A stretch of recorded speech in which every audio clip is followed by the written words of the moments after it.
Alright. We are just about good to go. Let me just pause this music. There we go. I believe everything here is about right. Yeah, looks right to me. And yeah, okay. Well, I think we are good to go. Let's go.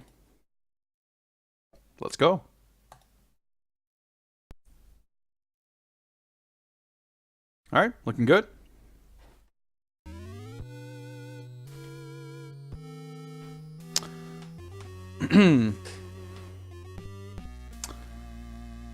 All right, yeah, looking promising.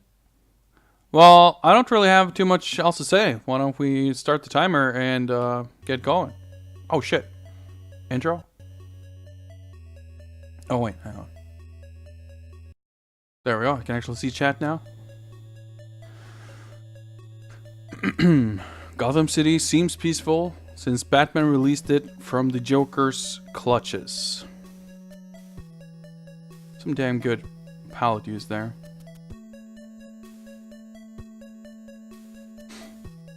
Hey, Olimar, sampler info. Yep. Try to go for a little bit tonight at least. Dude, this looks really awesome. Music's pretty damn banging too. Let me turn it up a little bit. But some people have seen a strange man's shadow in the sewer. The cats in the city are getting noisy. Oh shit. There's a really weird juxtaposition here between this remarkably realistic looking art and this music. The time is coming when Batman returns. Alright, okay, well. Batman returns a lot, that is right. He has been returning and he will keep returning for a while still. This is not the last Batman Returns game. I think we've got two or three more after this maybe?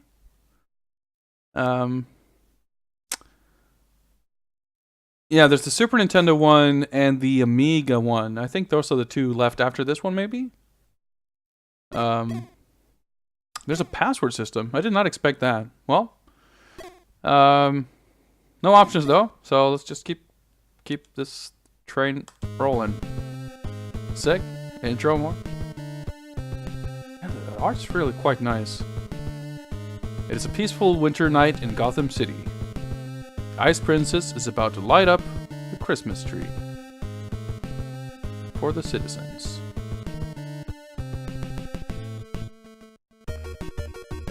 Whoa.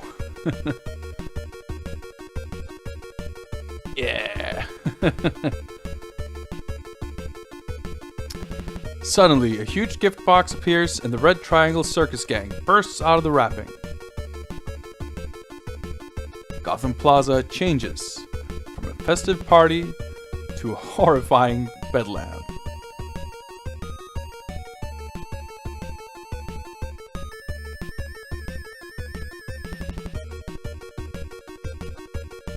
The bat signal blazes into the sky, and Batman returns to Gotham City. Is there supposed to be a bat signal? It's not a stream thing, I'm not seeing it either. Oh, there we go. Yeah.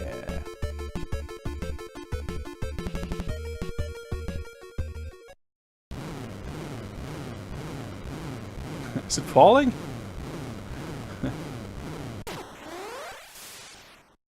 Gotham Plaza, City Plaza Street. Alright, here we go. Yeah, it bears mentioning that this is a 1993 NES release. This is a very late NES game. So it makes sense that they would have figured out a lot of tricks and make real good use of the hardware. And this music is fucking really good already. Alright, we got enemy life bars. Okay, we got pseudo TMNT jump kicks. Not quite. They actually feels pretty good. Oh, okay, there was a health in that. I didn't start with full health. That's a little weird.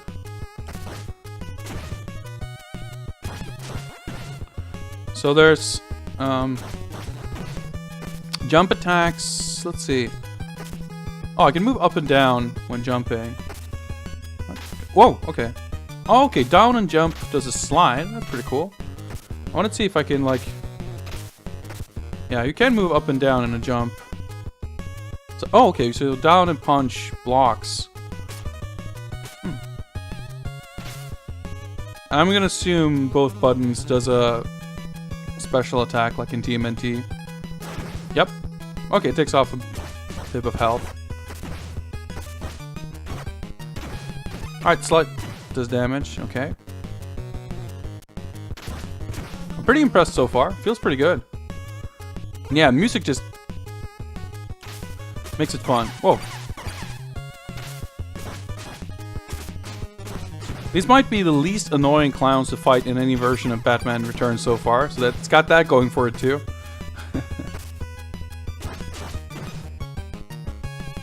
Whoa! He got up pretty quick.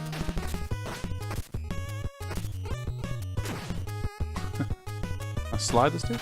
Yep.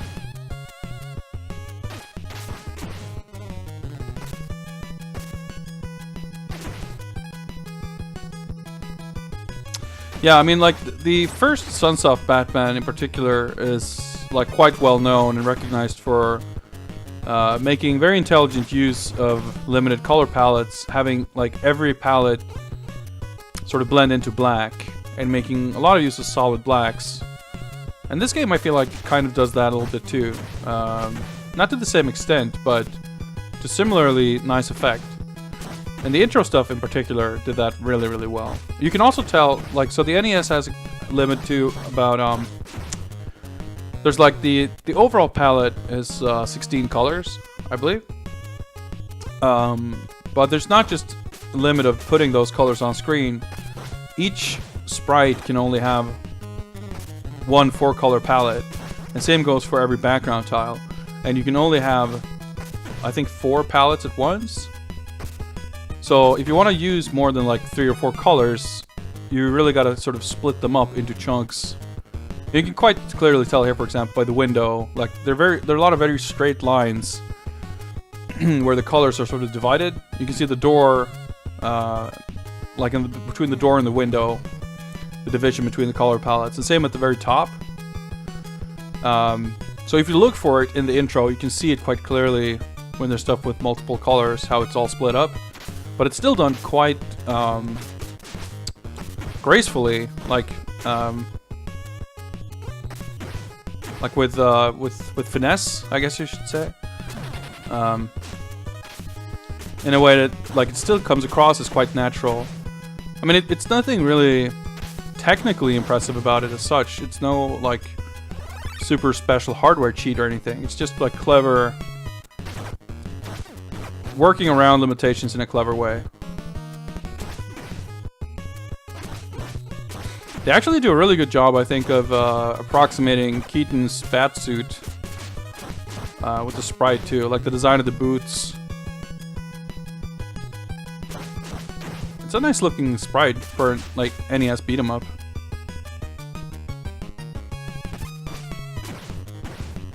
I think the sprites are a little smaller here than the TMNT games. Certainly if you compare to most, like, arcade or 16-bit beat-em-ups, the characters are real tiny. But I don't really feel the game suffers for it. I mean, if anything, it's a bit of a shame that it's a one-player game. But obviously, given the source material, that makes perfect sense. Okay, that looks like water, but... Whoa, okay, this felt like ice. These guys are jerks. Oh, that's pretty cool. As you would expect. Yeah, they're just sliding like crazy here. Alright. Ice physics not super sophisticated. But enough to be annoying. So I guess this is supposed to be like a reflection? I don't really get it. Oh shit. It says up top there's a skating rink, apparently. Oh yeah, that makes sense. Isn't there like a big skating rink like the plaza? I don't necessarily remember it from the movie, but I remember it from the DOS game. Music's still awesome.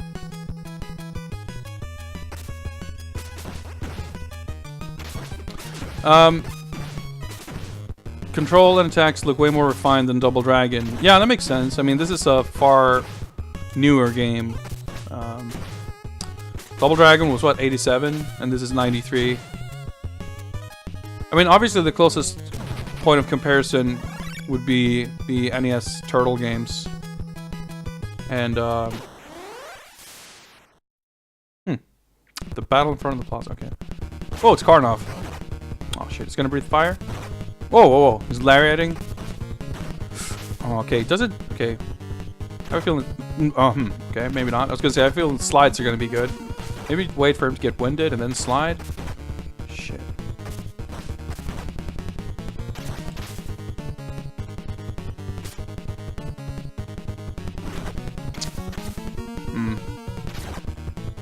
Shit.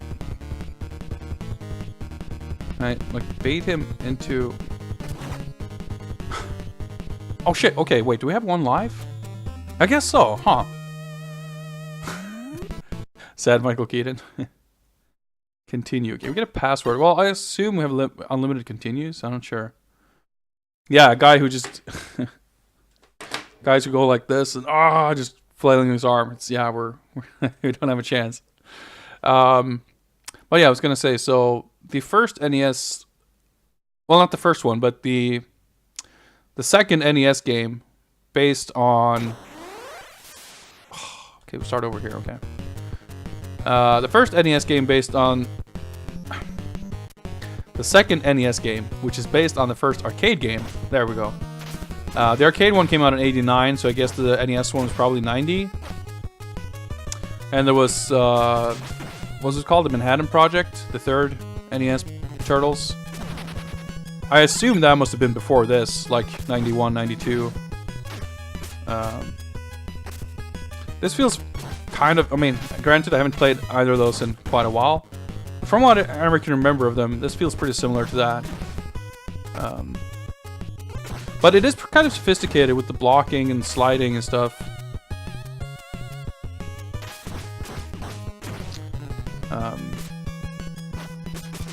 But there's, I don't know, Double Dragon 3 has like kind of a lot of stuff going on. But yeah, overall, it's like quite impressed. But I mean, obviously the stage design, everything, it's like nothing too special. It's kind of repetitive.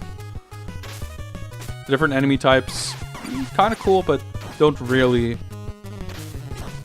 I mean, so far it's stage 1. Should be careful maybe to say too much about it, but it's not that much. You don't have to change up your strategy. Double Dragon 3 and the NES one, it's better than the arcade one, but it's still weird in many ways. But it does have great music and great graphics. That too, by the way, also has the whole one life thing. Man, Double Dragon 3 is a weird one. But I will say it's kind of cool. This is the only Konami beat 'em up I know of where you actually see enemy health like this. They almost never did that. And it's also got closer to Final Fight style combos, like than the TMNT games ever did. This is like somewhere kind of in the middle, I feel. But I really like the feel, like the arc of the jump kick is really nice. I mean, Double Dragon is a weird series in general. There's a bit of a delay. I don't know, it could be an emulator thing. I should be careful to judge too harshly, but sometimes you get a little stuck. Probably didn't really need that just yet, but pretty much made it to the boss with full health last time, I think, so. Also, I guess there's probably weapons? Given the no use box. Actually, let me check. Okay. Oh yeah. Switch with select. Oh, okay. So you get this and then up plus B. Huh. Oh, I can hit him with it. Ouch. I don't know. I got 5 batarangs I can chuck at the boss at least.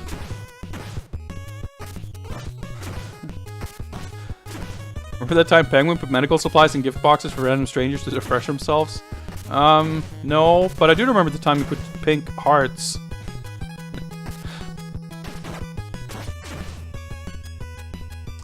But still, I would say, as far as Double Dragons go, NES DD2 is probably among the better ones, even though I do agree for sure, and I don't think it's particularly controversial to say that the platforming is kind of bullshit, the traps and all that stuff. Like, Double Dragon has always had kind of a weird and unhealthy fascination with platforming. Like, the less they've done of it, the better off the games have been, pretty much without exception. That was an attack, I guess. He walked real quick at me. Feels pretty good to, like, interrupt their attacks with the jump kick and everything. Alright, let's save the gift box, I guess. Definitely nice that you can hit more than one enemy with one attack. I mean, that's how most games like this function, but not all of them, and especially 8-bit games tend to be not necessarily following all the conventions. Okay, so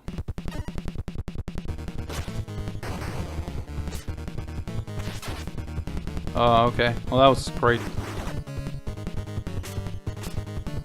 Oh shit, you gotta press up. Okay, he just doesn't, like, update his health bar very often.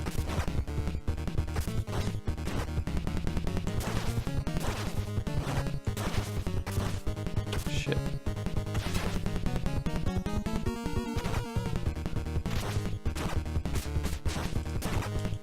What the fuck?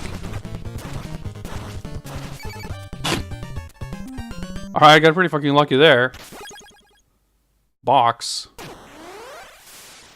Shrek's department store, the battle on the street. Well, okay, so I guess I don't get life refilled either. Batarang. I have a box. This game is confusing. At least the music's still really good. I don't know. I feel like maybe they got a little too creative and ambitious with the structure.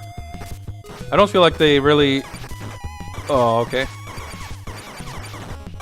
I don't feel like they necessarily had to mess with the turtles' formula too much. I'm trying to slide this dude. Like, the hitboxes are huge on those bullets. It's hard to, like, get behind it. I don't know, that was kind of weird. Okay, can I... Okay, I can switch weapon while paused, that's cool. I don't get the whole box thing. Maybe it's just a story MacGuffin of some sort and we need to collect them.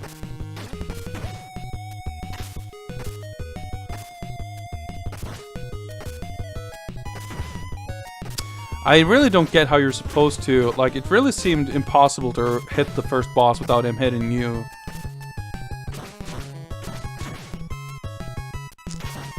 So if that was the first boss, I'm a little worried about how this is gonna escalate.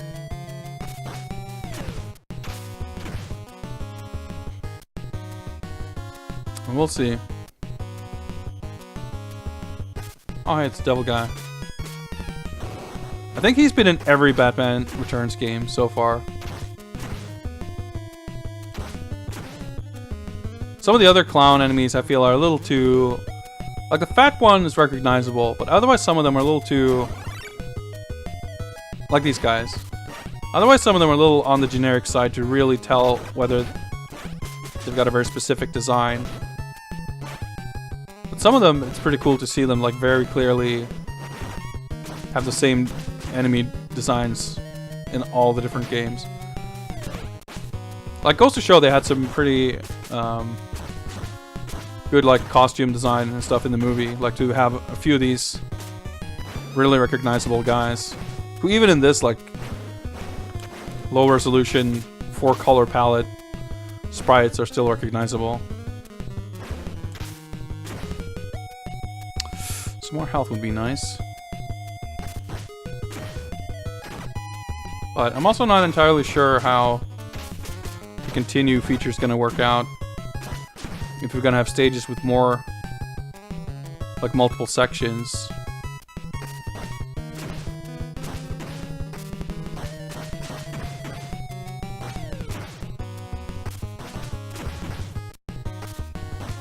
Whew. Oh no. This guy's actually surprisingly manageable. Well, that was just stupid. For being a motorbike guy in a beat 'em up, they're really not bad. Oh shit.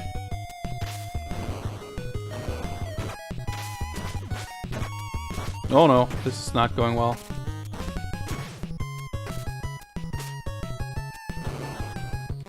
Oh! Whoa, whoa, whoa! Oh shit, the box is an extra bar of life. That's kind of cool. Like you get a whole extra life for beating the boss. Still would not have minded difficulty options.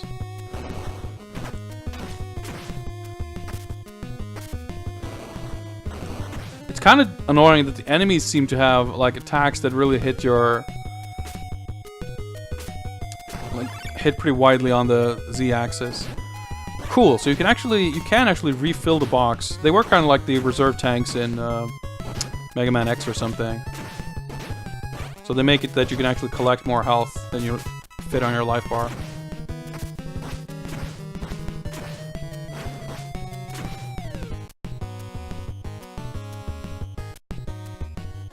Oh shit, Catwoman. Oh! Dude, this is pretty sick.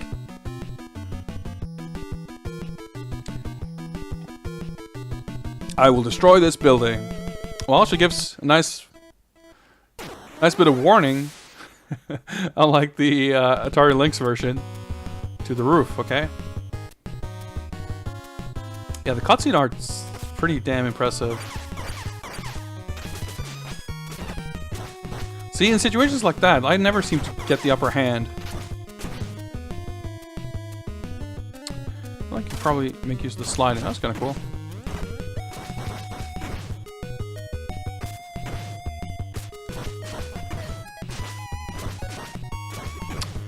I wonder if it's just a result of it, you know, being a late game, plus, you know, the movie having far more famous games on the 16-bit consoles, but just judging from the general quality of this game, I find it's kind of strange how obscure this game is. Like, this is like a quality Konami action game, and you would think someone would, like, talk about this at some point, ever. But it's like, I can't think of any time I've ever heard anyone talk about this game.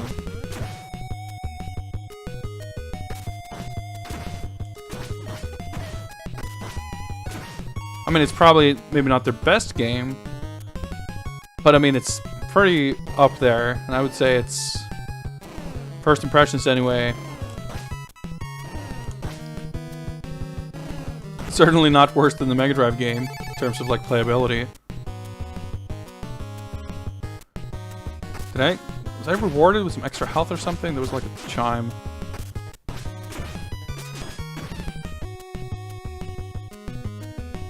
It's kind of weird how there's no like go signal. Huh, it's kind of cool. Doesn't make a lot of sense, but it's kind of cool.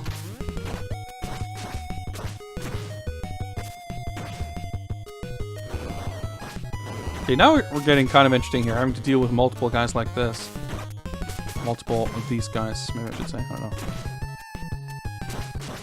Alright, I kind of got the upper hand there, but let's see how long I can make that last. Ah, both these guys are like almost dead. There we go. Oh, would have been a lot better if I could have killed one of them off, but... Lost time. Ooh, wait. Oh! It even switched automatically. Okay.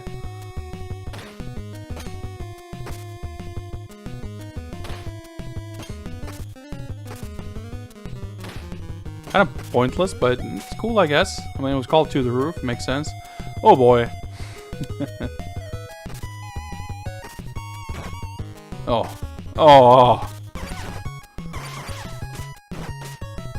This fucking harsh.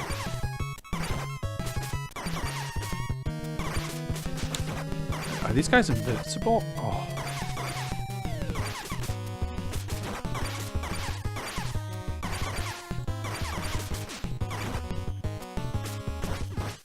There we go. There's the select button. Okay.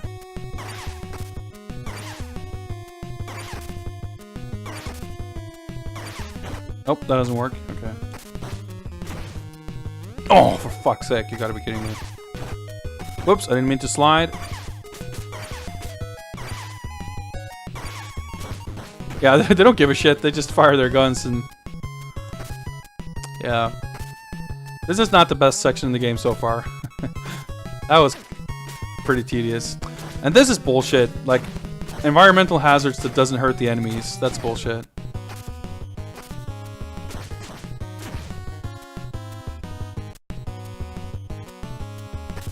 Jump kicking actually scrolls the screen, unlike Turtles games.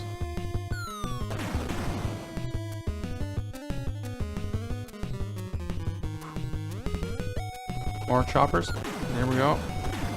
That's kind of cool, using the grappling hook. Yeah, I can have it equipped. Since you use it with up plus attack, like it's... I was gonna say it's not so bad, and then literally, before I can finish the sentence, I actually accidentally use it. But like now, for example, if I game over and continue, I wonder if I have to replay the entire stage. I'm gonna guess yes. But also, given the length of the password, I'm gonna have to assume that that also keeps record of like how much health you have in the boxes and everything.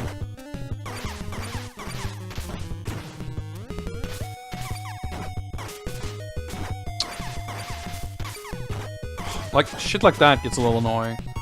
It's very, very hard to go around those guys. Okay, that's the end. Boss fight? No. Okay, it's probably a boss fight pretty soon. I don't think the stage is going to be that much longer. Hasn't been a health drop in a long time.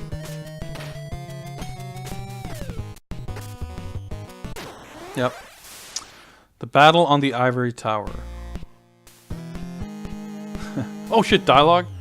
Why do you interfere with my revenge? Dude, even that portrait looks quite nice. I can't afford not to interfere.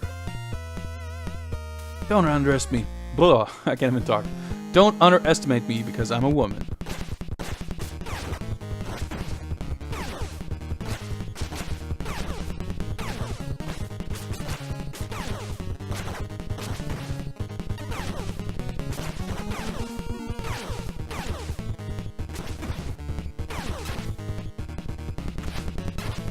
Might as well.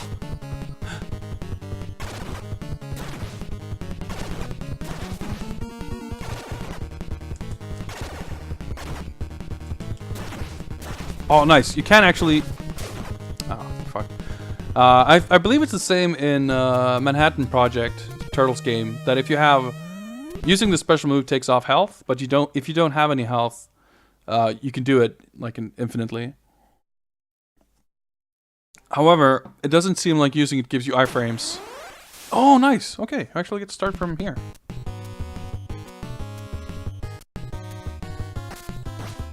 So... You still gotta be a little careful. Pretty sure there's like no health drop, so I think this is the health. This is the health we're gonna have to go with. But... Oh, dude, I kicked him out of his jump kick. That's pretty satisfying. At least, because there's a password function... whether or not there are any cheats or anything that could help us get through this easier, we could at least probably look up passwords for, like, let's say the password to this stage with more health or stuff like that. Or maybe like hack the passwords with a bunch of extra weapons or something. We'll see. Obviously, I'm going to try to make an effort before we stoop to that, but I'm not above it.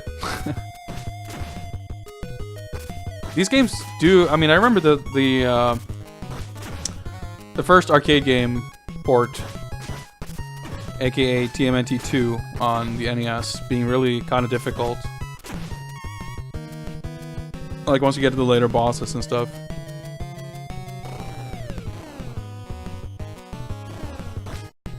And this has been pretty rough from the start, so we'll see.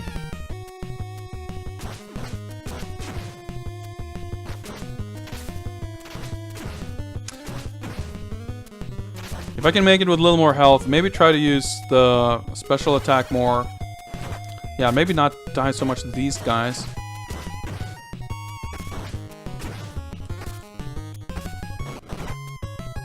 Well.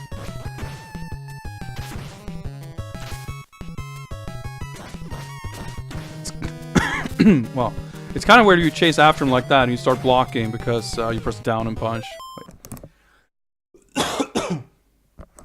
I've not really been able to make use of the block feature too much. Okay, so we got definitely more health now. Oh, alright. Still not as much as I would like.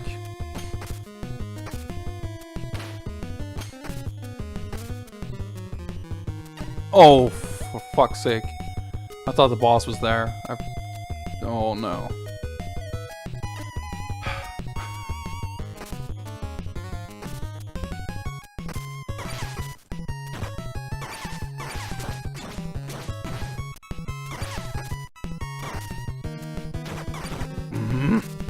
Didn't mean to slide there, or waste that.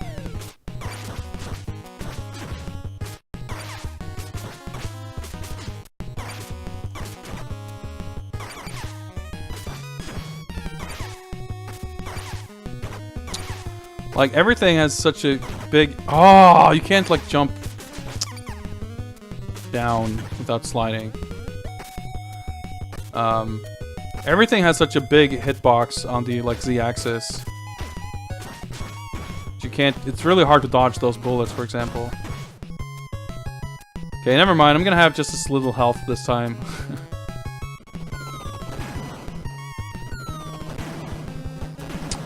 Okay. There we go.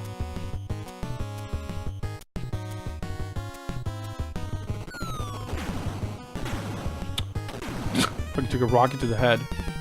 Luckily it didn't blow me up like it blew up the floor, but... Dude, one more health drop here would be quite nice. Oh, dude, I'm not gonna have a chance against the boss. Unless I really discover some sick strat. For fuck's sake!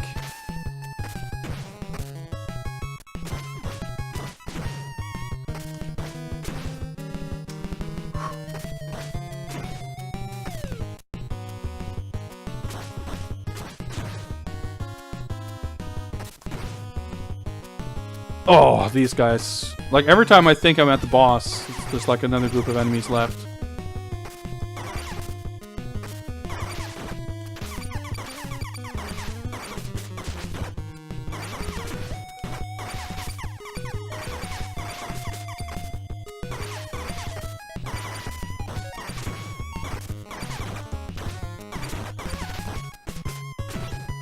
Wow.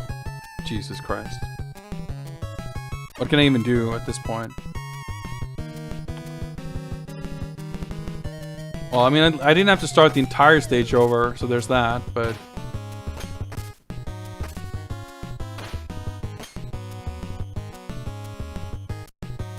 Oh, I can't even switch sub-weapons.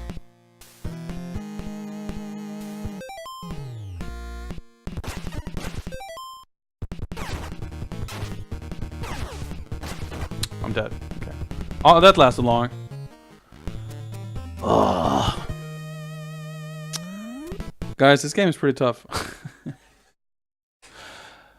I didn't pay attention, but I wonder if this is a different password or how that works. Because if I start... Yeah, this is the same amount of life that I had. Let me do super quick piece of research here. Let's see what old game FAQs has to say about this. Batman Returns, NES. FAQs. Okay, there's a walkthrough. Let's see if that helps us.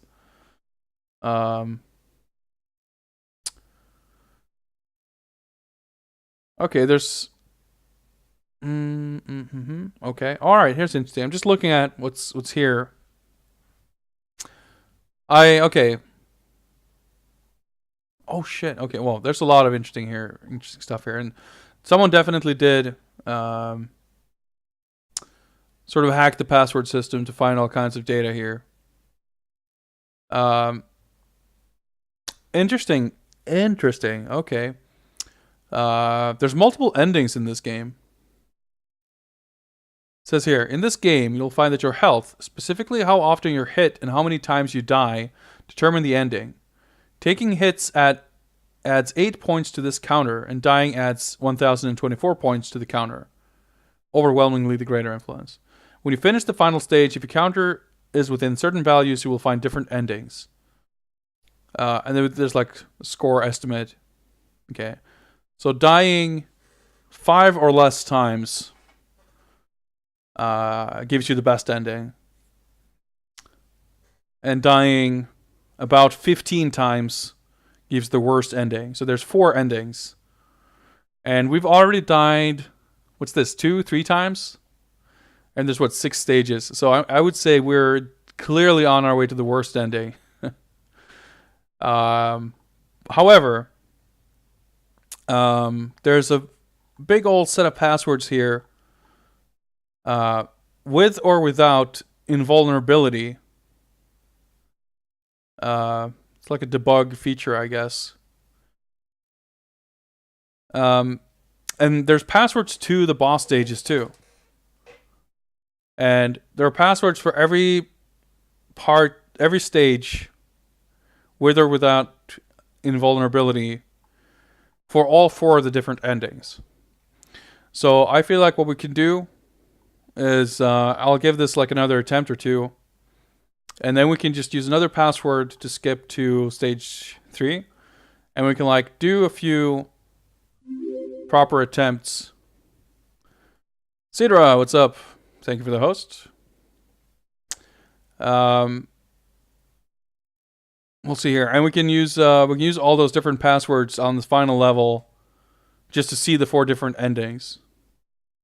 Because that I am quite interested in checking out. But for example, there's a password for stage 1.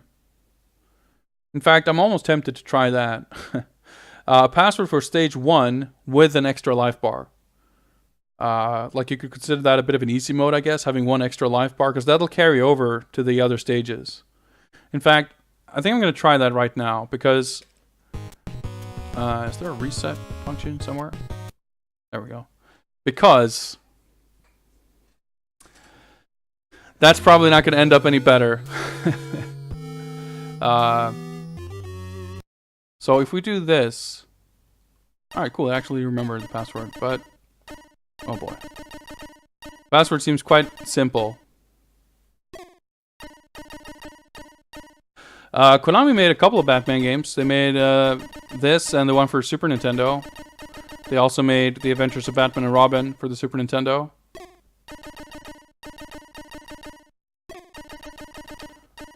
They published some computer versions, including the DOS version. Let's see here. I think there's all 1s and then the star. So I don't know where this takes us as far as the...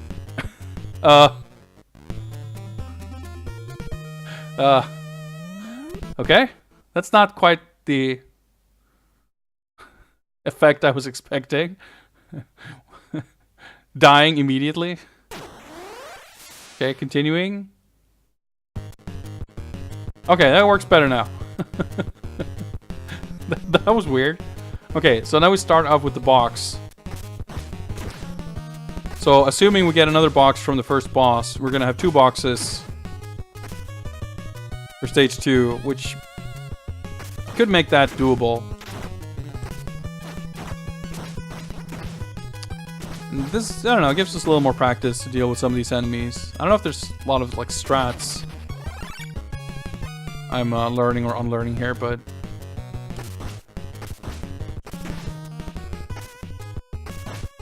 I like those dudes, the punching animation. The animation in general, like obviously there's not a lot of frames of animation, but the poses are all really nice. Yeah, I mean, NES obviously isn't really the prime platform for beat 'em up action. Like, there's just, you just need a little more hardware power to display enough sprites and just have enough action going on at once to make it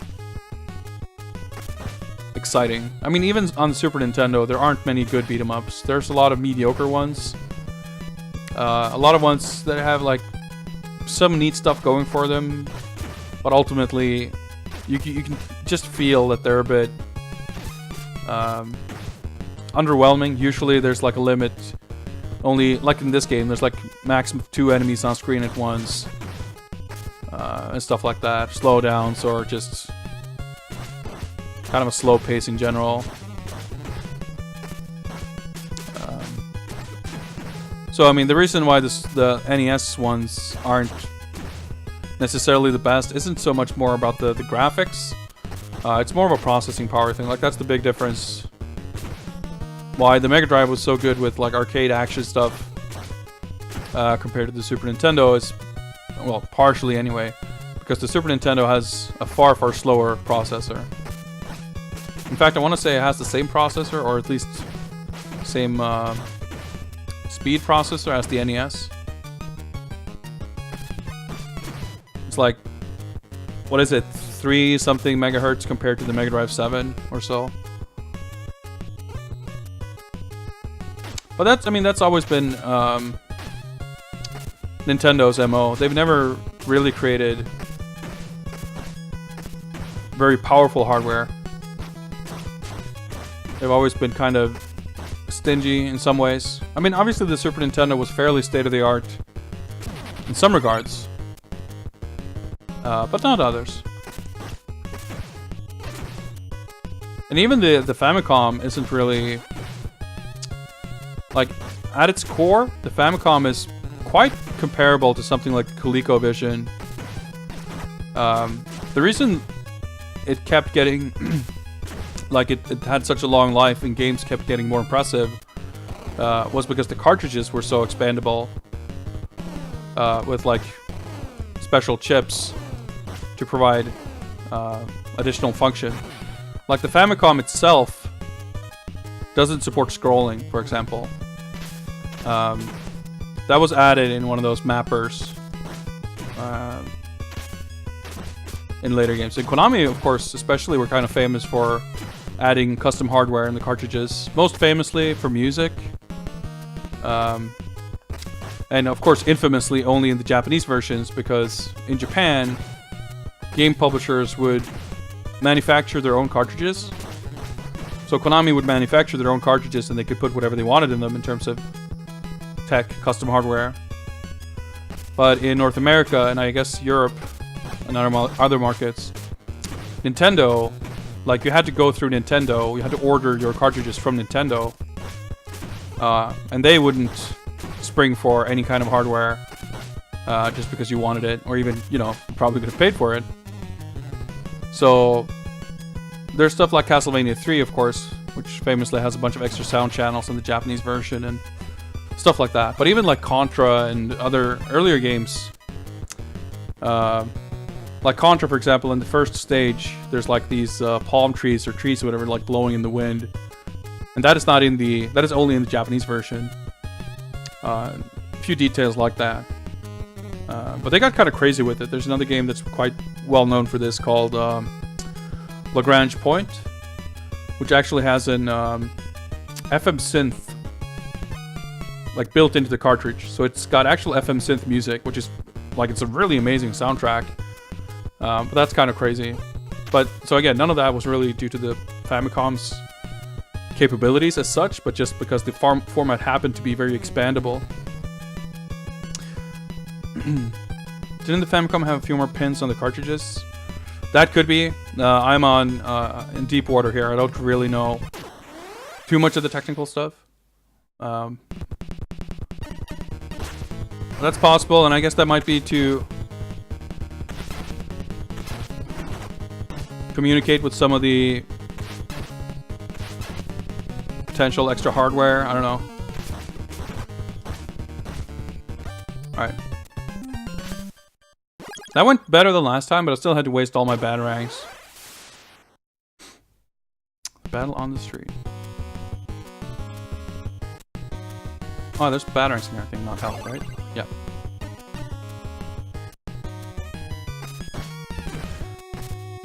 But I guess you could say Neo Geo, for example. It's another good example of... I mean, many cartridge-based hardwares are kind of like that to some extent. But like Neo Geo, the like catchphrase for the Neo Geo was the 100 Mega Shock, alluding to being able to support games that were up to 100 megabits. Like for some reason, when it came to mostly in marketing, like games used to make a big deal about how like the size of the storage medium, basically, like the data size of the game, but they wouldn't typically use bytes or megabytes, but rather bits, which of course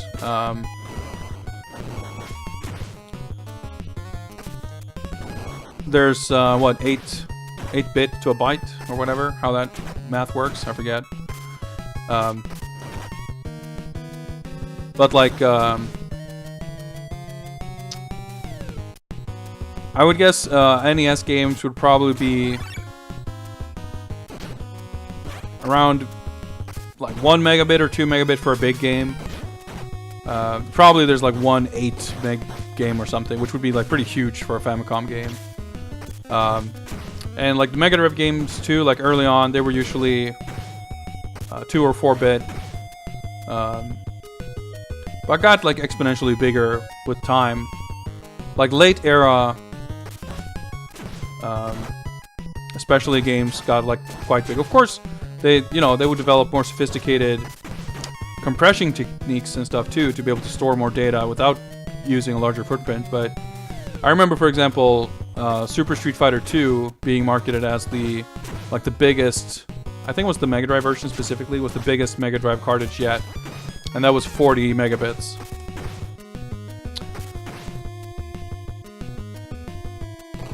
So compared to that, even by its launch in 89-90, the Neo Geo was like, holy shit, we can do 100 megabits. That's impossibly huge. Which for the time, of course, it was pretty impressive. But that wasn't really like a strict limit. I guess that seemed like outrageous and cool enough that they went for that in the marketing. But if you look at like the packaging for Neo Geo games, they always write out on the cartridge or on the cover the size of the game. So early on, like the simplest Neo Geo games would perhaps be like 60 or 70 megs or whatever. But towards the end, I think like KOF 2003 and SNK vs. Capcom Chaos and stuff like that, those games are like 700 megs. So it's kind of funny how like the idea of what was a huge gargantuan game eventually ended up being like, oh yeah, we do stuff like literally 7 times larger than that. I have no idea, no recollection of how I got into this topic. But I guess there's only so much I can say about beating up the same clown over and over. Yeah, I really like this screen. It's really nice art. I bet this looks real sweet on a CRT. I will now destroy this building.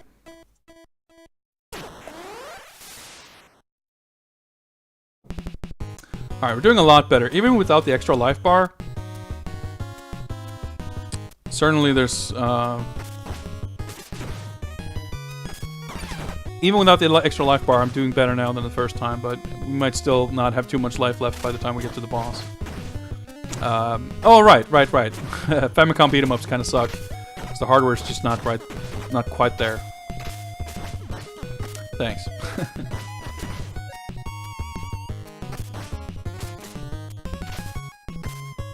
Oh, shit, he got me.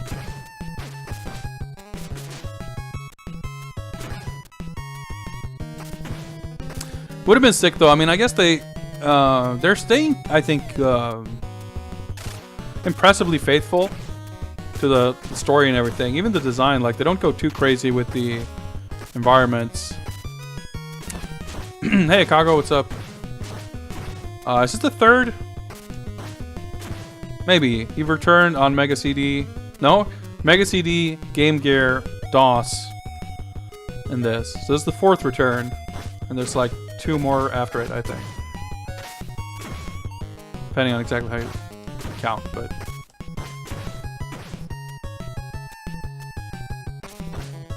Now, I mean, obviously it's a matter of opinion. You'll find people saying that the NES TMNT games are incredible. I mean, I think they're about as good as you get, but they're hardly... I mean, I wouldn't call Turtles in Time like a great beat 'em up either. It's okay. It's not bad, but it's not like great. I don't feel that Turtles in Time is a strong counter argument to the idea that the Super Famicom or Super Nintendo is also fairly weak when it comes to beat 'em ups. Oh, I see. It's a score thing. 20k, we get the full life bar. Interesting. Not saying they're all Kusuga. Yeah, no, but I see what you mean, and I agree. Like, I think console's just not really built for it. Let's get rid of this guy. Fuck. There we go. How was DOS Batman Returns? Initially promising, ultimately a little disappointing, I think. I don't think it quite delivered on what it seemed to promise, if that makes sense. I think the concept and idea behind DOS Batman Returns is super duper solid, and I think you could make a game like that and make it really, really cool. However, I think it fails on account of just not really having enough content. Yeah, the presentation is really cool, but it's like... Did I get him? Dude, that was pretty fast. I guess jump kicks do a lot of damage, huh? Wow.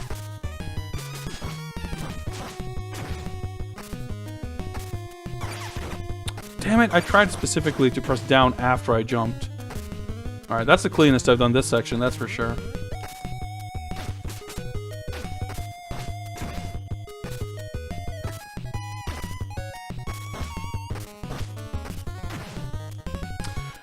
I think, like, the thing is, like, there's no content. There's the critical path that you need to take in that game, and then there's, like, really nothing outside of it. So, at first, you're given this kind of illusion of this big, open, exciting Gotham City. With places to go and getting hints and discovering new locations and stuff, but the game kind of drops that notion pretty quickly. There turns out to be not really anything beyond what you need to do. Kind of like a prototype of the idea behind the Arkham games. I'm not sure I would say that, because it's far more... I mean, there is fighting in it, but it's such a minor part, and you don't really control it. Like, the meat and potatoes of the game is finding clues and, like, reading... like, entering evidence into your bad computer and extrapolating information. Slide, damn it. And, like, piecing together clues. I would say it's like that's a minor element of the Arkham games, but not at all what they're about.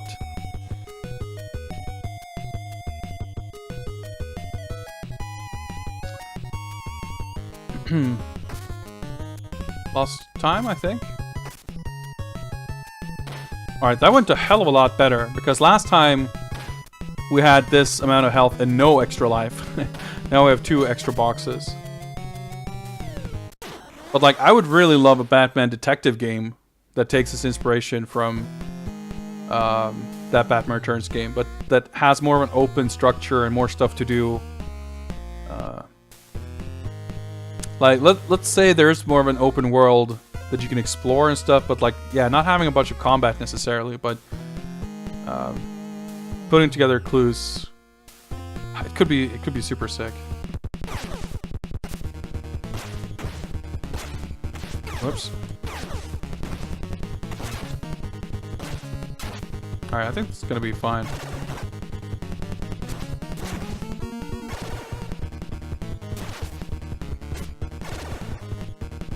Is she gonna start using her whip later? How does this work?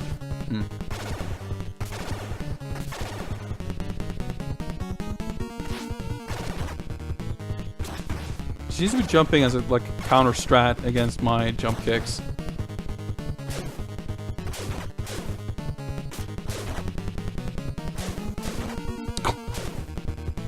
Oh, slide probably, yeah.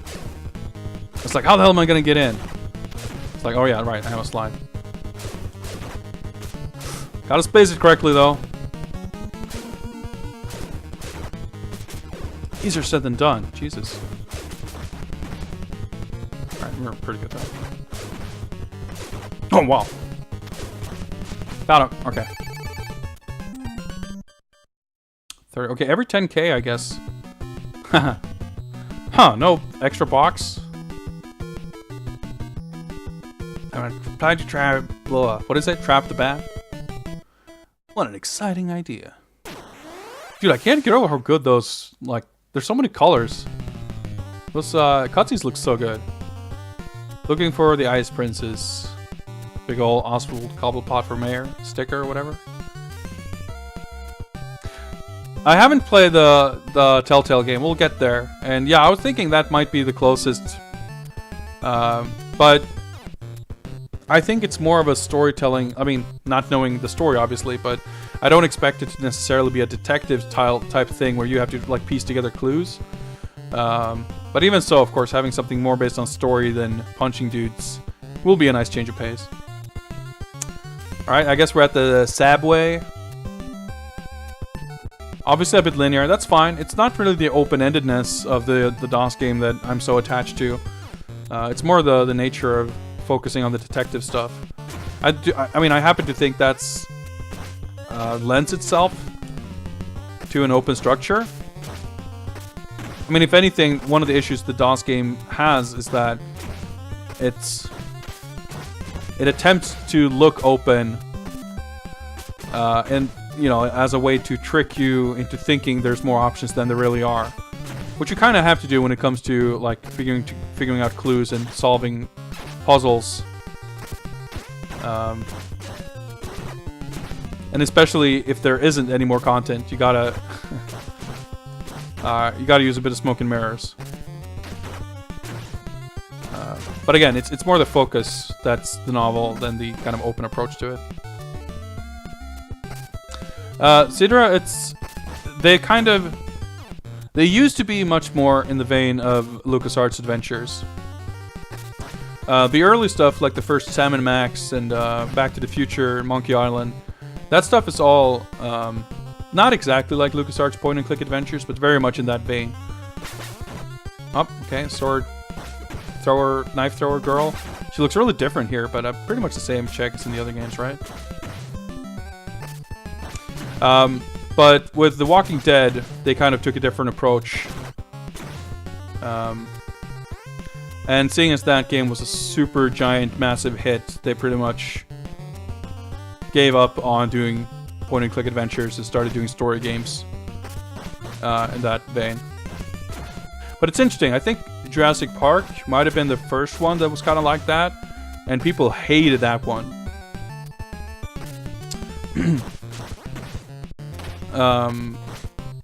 I think Jurassic Park was the first one that was kind of more of a linear storytelling thing, but it was just really bad. Yes,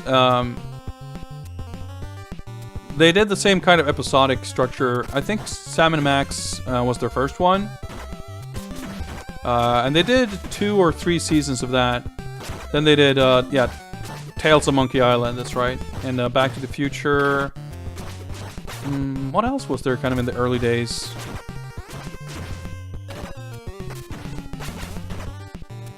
Yeah, I wasn't... I actually have on my PlayStation 3 got like sold on sale, got them real cheap. Monkey Island and Back to the Future. So I want to play through them at some point, but I remember playing the first episode of either and not really getting too into it. Like, I didn't like Sam & Max much either. First of all, I didn't think the episodic structure worked that well because the content just felt too limited with the limited locations you could go to. And it felt like they had to artificially make it more difficult. Alright, we got Green Devils.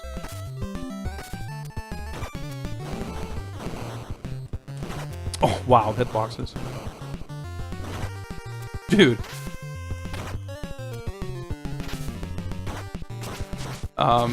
But yeah, I wasn't really a big fan of those earlier games. I wasn't too hot on them. So I feel like they really kind of hit their stride with oh,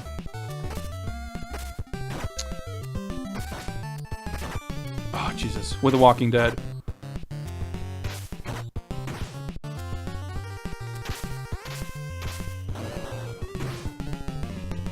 Yeah, there's Strong Bad. What's that? Strong Bad's Cool Game for Attractive People.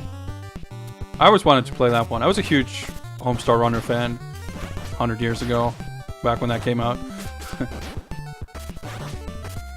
Yeah, I have. I really loved the first season of Walking Dead, and I have season 2, and I haven't gotten around to playing it because I felt like season 1 was kind of enough. And I heard that they did some kind of extra thing between season 1 and 2 that apparently was quite bad. And after that, I kind of... Oh, nice. Lost interest. Oh, this looks really nice, actually. I was going to say, wow, these guys aren't much of a threat anymore, but I just realized they don't actually have guns, so... Oh yeah, Wolf Among Us, too. I have that one as well. I never played it. But that got really good reviews and stuff. Hey, just relax and I'll take care of the squealing, wretched, pinhead puppets of Gotham. I think I'm referring to the first one. Alright, I'm counting on you. Christopher Walken. His portrait, not quite as impressive. I play the stinking city like a harp. NES-friendly version. Okay, I will record their conversation. It could be useful.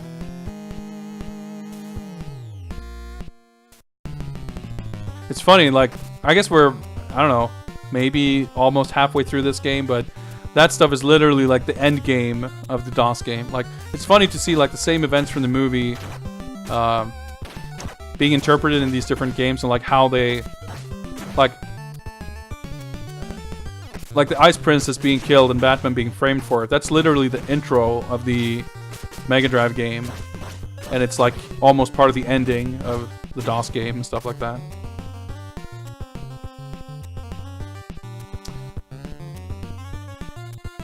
Want to see the Japan version, you mean, of Wolf Among Us or this game? Because I'm pretty sure there is no Japan version of this. And I guess... I don't know about Wolf Among Us, actually. I think some of the Telltale stuff does have Japanese versions. But yeah, I believe this might be North America only, actually. Could be a PAL version, but I'm fairly sure there's no Japan version. And I'm not exactly sure why, because you would figure the Batman movies were popular enough. I mean, hell, even Mega Drive, Batman Forever had a Japan version. But I mean, that was a claim, and they... Oh boy. Acclaim did put out a lot of like late stuff for the Mega Drive in Japan. Like by Christmas '95, the Mega Drive was extremely dead in Japan. So, and that's of course one of those like super expensive games nowadays. Whew. Okay, where do we start from? Ice Princess, looking for the Ice Princess, okay. Okay, so we do start with full lives. That's quite good, at least. I don't think I had this much life after the boss. I don't remember, but...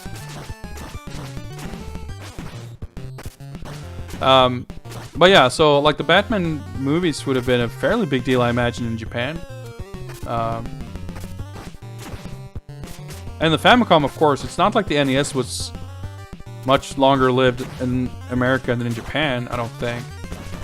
I mean, at least in terms of, obviously, there wasn't as much stuff coming out and everything. But I mean, there are Famicom releases as late as like 94.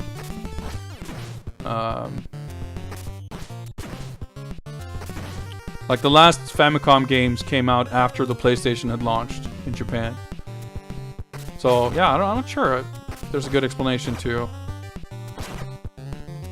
this not coming out. If I'm, I could be mistaken. Maybe it did, but I want to say, at least given my looking up the cover art and stuff like that. Can I skip that? Interesting.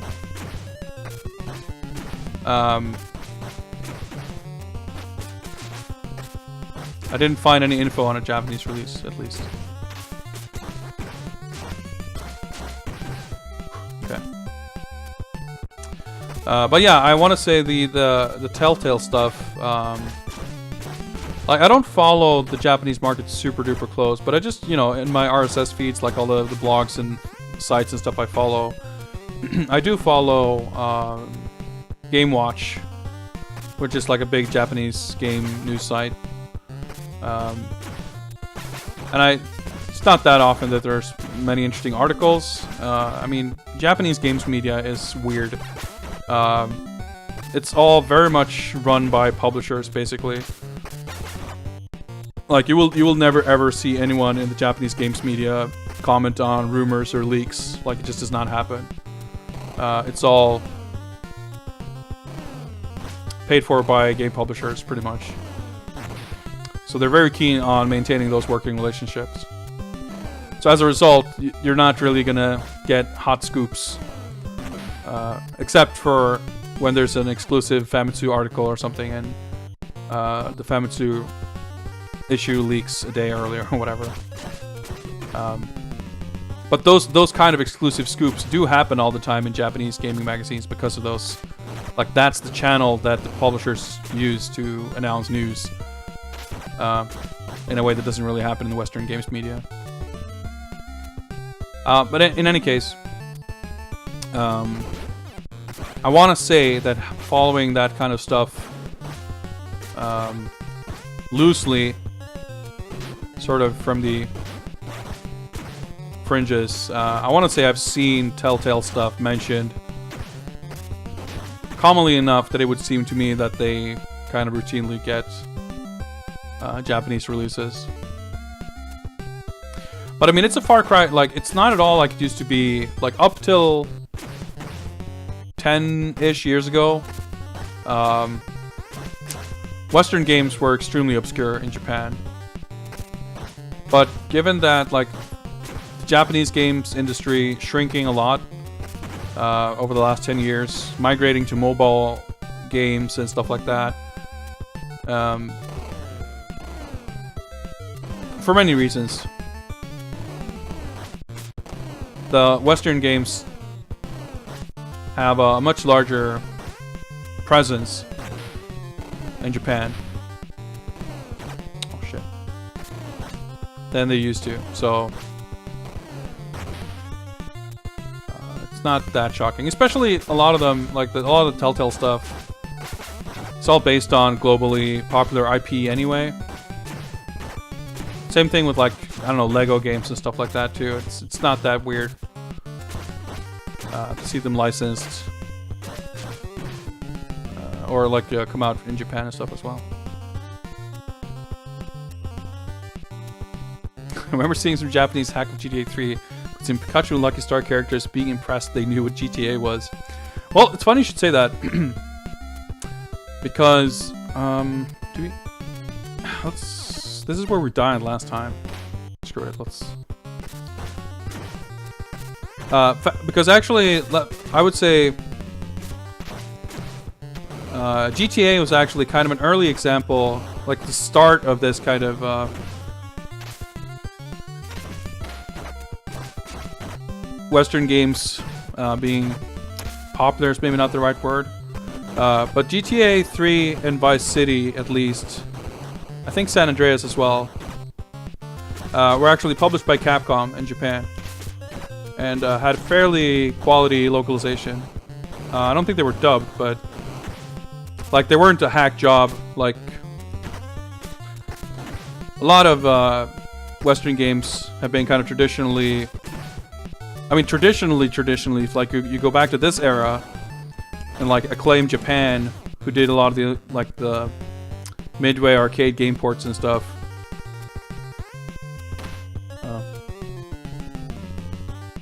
Did I literally go here to fight those two guys? Oh, well that was a big waste.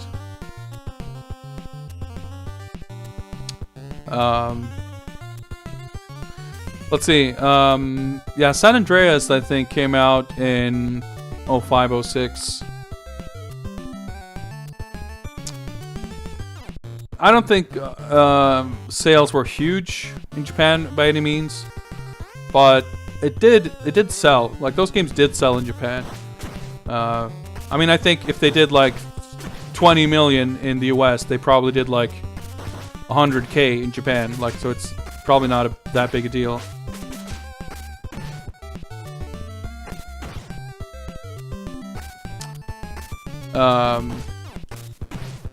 But yeah, so those games were like, if it's a big game that was like a type of game that also wasn't really flooding the market or anything. I mean, there's a lot of GTA knockoffs and stuff that didn't come out in Japan. Plus a quality localization. Like I said, like in the olden times, Acclaim Japan released a lot of Western games. Their typical MO for localizing stuff was basically make a Japanese manual and keep the game entirely in English.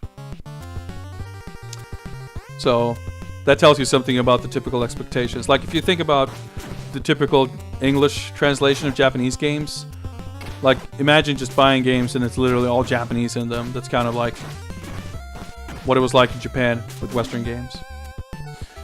My avatar comes from some, I guess it's just loops. Oh shit, the Ice Princess. Just chilling in the apartment building. It's from some like online avatar maker thing. I made this avatar like fucking 200 years ago. I don't think the thing is online anymore. Dude, I'm like almost dying here.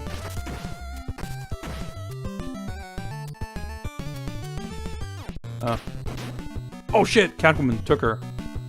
Gotta go. Girl talk. No guys allowed.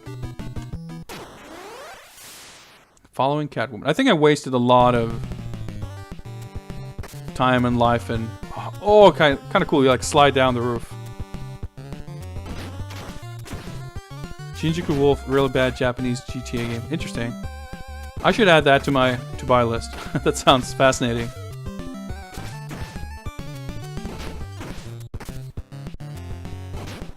Dude, if we only had some like parallax and maybe slightly like...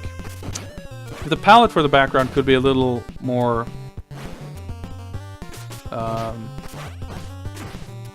less intense. That would be really cool.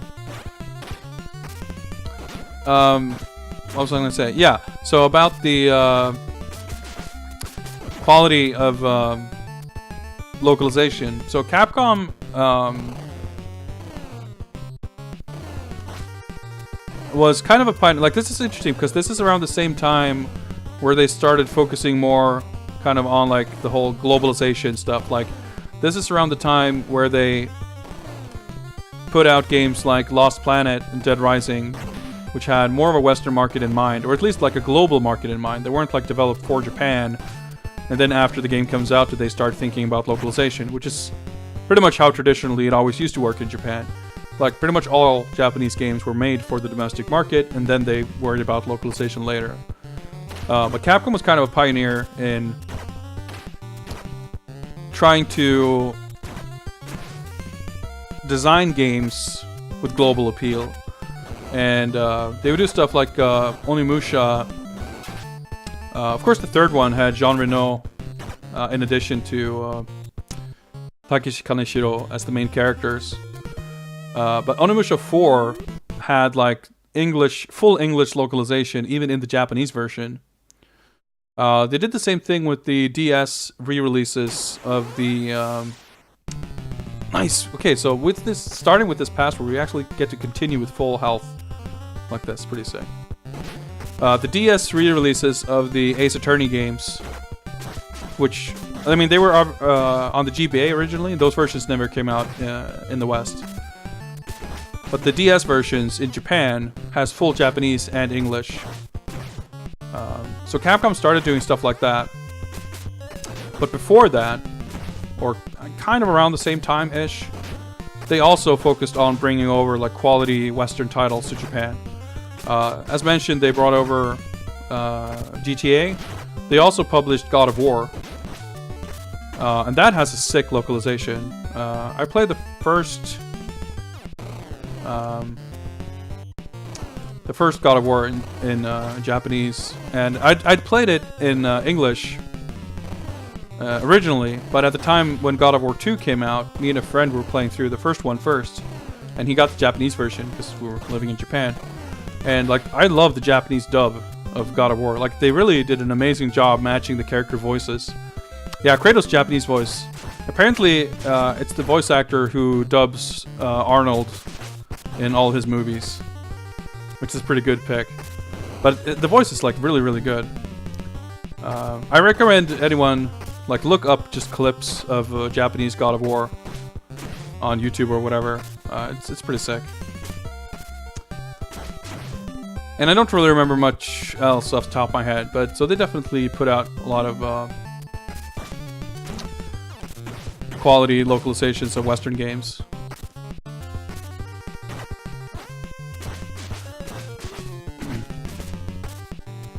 Yeah, FP, I had kind of a similar experience with Lost Planet. I love that demo.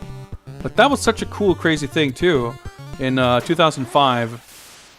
No, 6.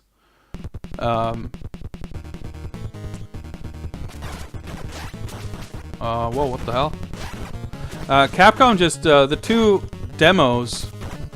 The demos they had on the show floor at E3 for Lost Planet and Dead Rising, they just put them on Xbox Live.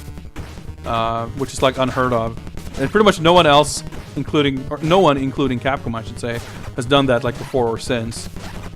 Yeah, that was a good ass demo. And then I played the game, and I played through one stage, and it's like, it's all right. Never played it again.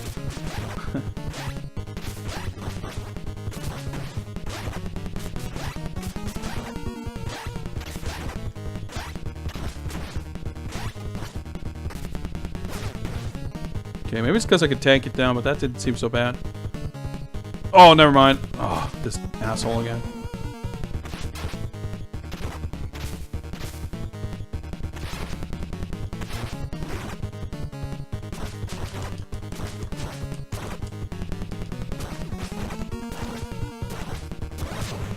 Oh shit, he fucking threw me? Alright, okay. Did I pick up a little health? Oh shit, bats. She fell off. A fucking penguin waddling over. You killed her, Batman!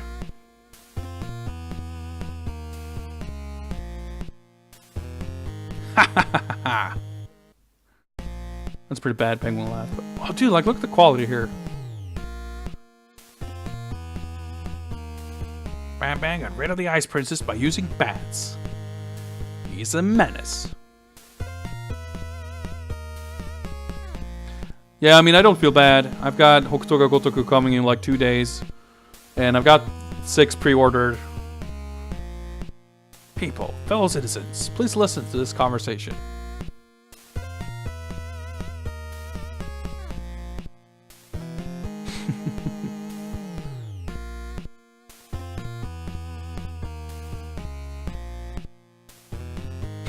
I didn't say that.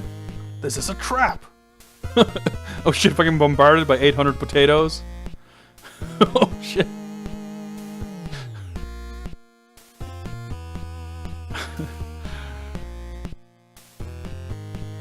I'll bring Gotham City to a frightened frenzy.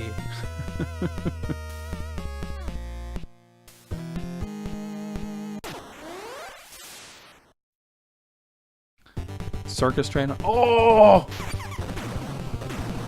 They just jump away. That's pretty sick. Oh, you can shoot like frisbees. So what does this deal with this fucking Batmobile shooting these fucking frisbees? Alright, these guys are just flat out dying. Oh shit! No, they're not. They're just fucking holding onto the car.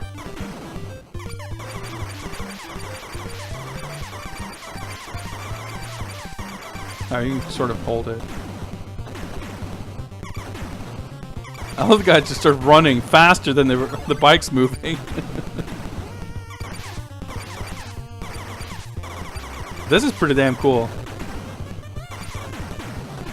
Maybe one of the better Batmobile levels in all the games so far.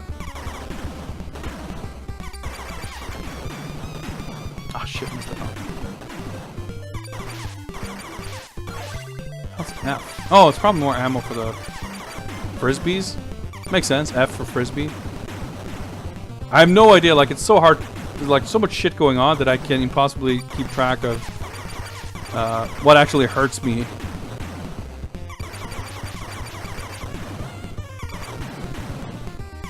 Ah! Where the hell? Okay, I guess. Oh, maybe we can shake them off. Okay. Tunnel. Highway. Oh shit! Oh, dude! I went through the narrow alley, and now I got like half the Batmobile. Dude, that is kind of sick, actually. I got 20k. Okay. The balloon a pickup? Nope, it's a thing. Am I supposed to move ahead? Probably not. No. Inestible rain. Alright, play this game. Difficulty curve seems a little weird. Like, the first boss is really unfair. So I did a little bit of cheating using a password that let me start off with extra health. But it's pretty, seems kind of crazy ambitious, some of these levels and like the... Oh, what's that health pickup? Multiple endings and shit. But it makes sense that it would be ambitious. It's fucking 93 NES game.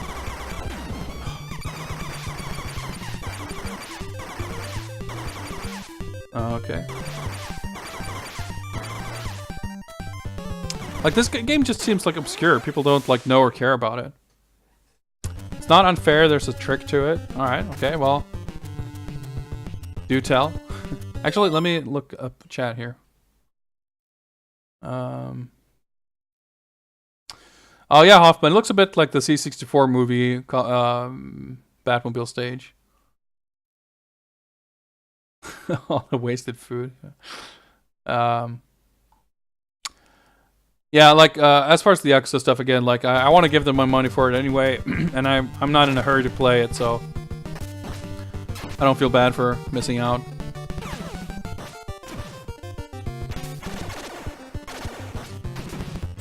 Yeah, as far as the big Karnov dude, I really was not able to figure out a good way, or any way really, to hurt him without him hurting me. So if we fight him again, feel free to let me know if you got any strats.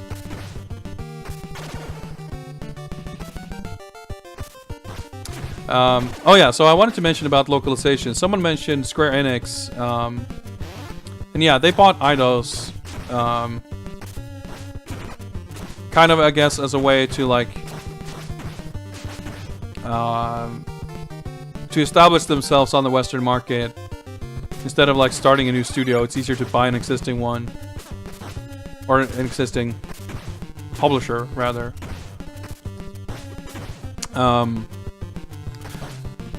But Square actually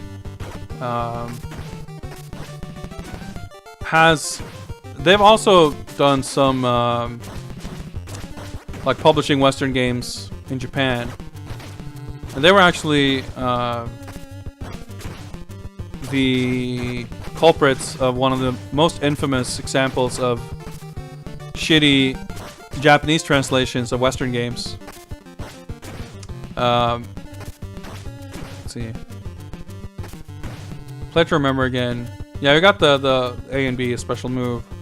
Like the first boss dude, I don't know. It seems impossible to get near him without him doing the special thing. But like he would do his invincible attack, and then he gets winded afterwards. So you take damage and you get an opening. You sort of trade hits back and forth, but you can make sure to do more damage than he does. But that doesn't seem to be like the real strat. Yeah, slide. I should use the slide more. Well, not against that, I guess. Square published, or Square Enix, at least some of the Call of Duty games for a while.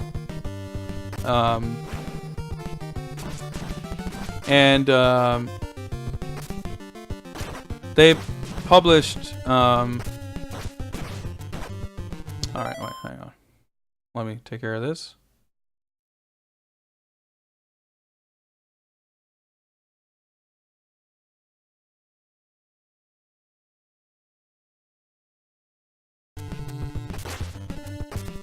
Actually, I need to get some mods for this channel, by the way.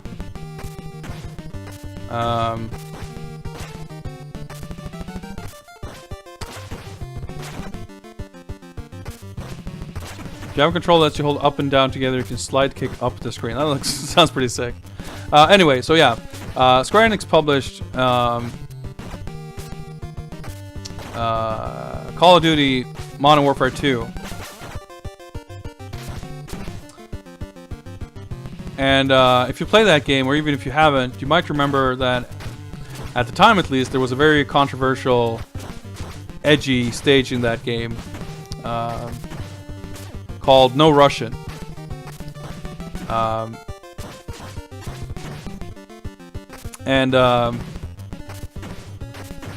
That stage, you're playing as someone who's like undercover with some terrorist group or something, and they go to this airport. Yeah, it's not the first stage, but it's early in the game. And basically, they perform this massacre. You go there, and the leader of your crew basically said, like, you guys, you know what's up. And remember, no Russian. As in, don't make sure not to speak Russian. Because the guys, like, they are Russian, but what happens at the end of the stage, it turns out that they knew that you were undercover the whole time. So they kill you and leave your dude on the scene. And I forget exactly what the implications are, but basically, like, it creates an international incident because it seems like it was an American terrorist group or something like that. I forget exactly how it... but that's not the point. The point is, it takes place... I don't think it's in Russia, but maybe it's in, like, the Ukraine or something. It didn't really matter. The point is, the guy says, remember, no Russian. As in, don't let anyone hear you speak Russian, or they will know we're Russians, and that's not gonna work. In the Japanese version, the line, remember, no Russian, was changed into... Korose, Roshia-jin da, which means kill them, they are Russian. Which slightly alters the meaning. And it's such a like blatant misunderstanding of what's going on. That kind of like changes the entire tone and setup. And for like a big publisher to just have that kind of shit quality translation was It's kind of embarrassing. If I'm not mistaken, they also had this weird practice going for a while where they would release the game only with subtitles. I mean, still only English voices with Japanese subtitles. And then later they would release a Japanese voiceover version, either like as paid DLC or just like they would patch it in, or like it was a different disc that came out 6 months later or something like that. I kind of forgot, but they did have some weird practices like that.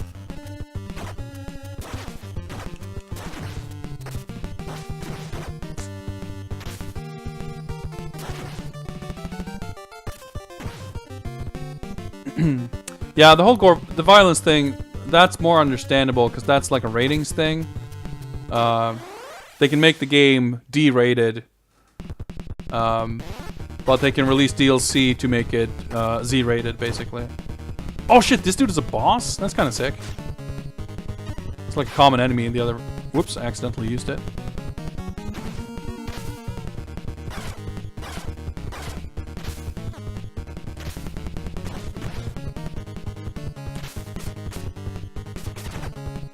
Wait, did he take damage from that?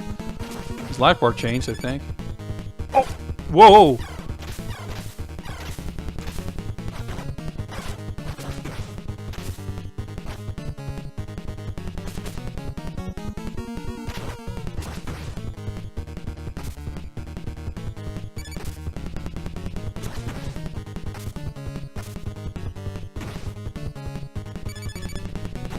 Oh, dude, the Z-axis.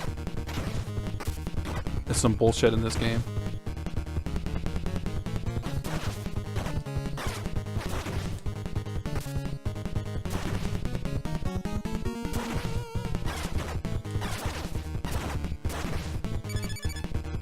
Oh, right.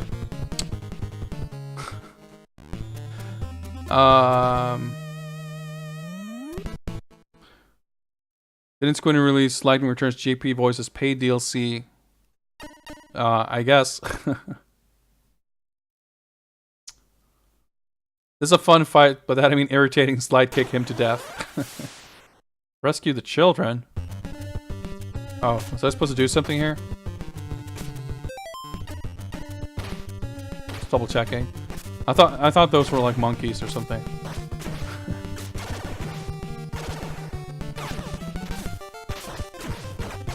Ah. Okay, I didn't miss anything by not rescuing the children. All right, just rescue them by killing the old dude with the organ chain gun, I guess.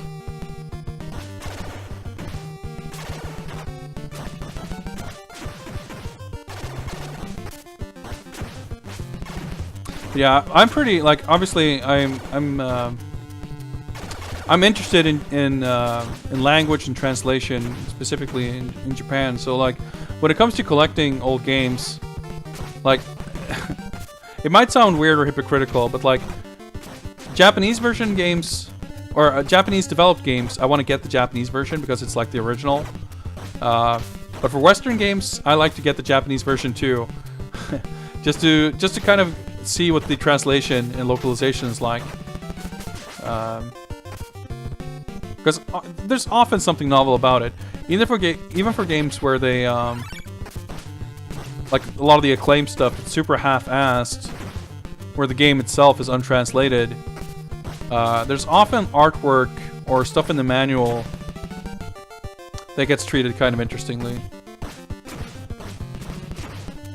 If you have enough health, just AB everything. That seems to be the boss strats. Maybe the everything strats. I did notice early on that since you only take one pip, it's basically more worth it than getting hit by anything. But it's not at all as easy to use as like the turtle special attacks in TMNT 2 or 3.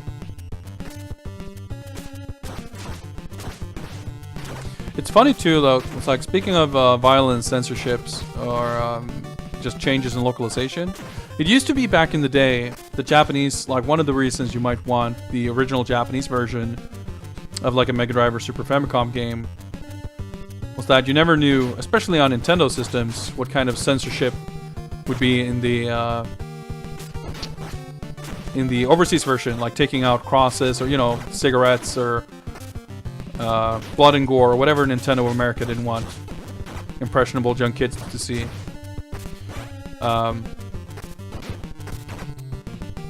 But what's weird is that overseas or Western games would often be edited for the Japanese version. Like you have stuff. What's a good example? Like Neo Geo stuff, right? Whenever you play English Neo Geo game like Metal Slug or KOF, it always, like, the default dip switches are for like white blood and no bouncing breasts or whatever. So that kind of stuff was commonplace. Even today, a lot of the time, if you buy like Metal Slug Anthology on PS4 or whatever, like it's white blood and you can't change it. It's really stupid. Meanwhile, plenty of American games, when released in Japan, would have their violence edited, which it's just weird. Like Mortal Kombat 2 on the Super Famicom is kind of cool in that regard. It's the only version of MK2 that has censorship. The Japanese Super Famicom version has green blood, and whenever you perform a fatality, the screen turns to black and white. Like, it's stupid, but it's kind of unique.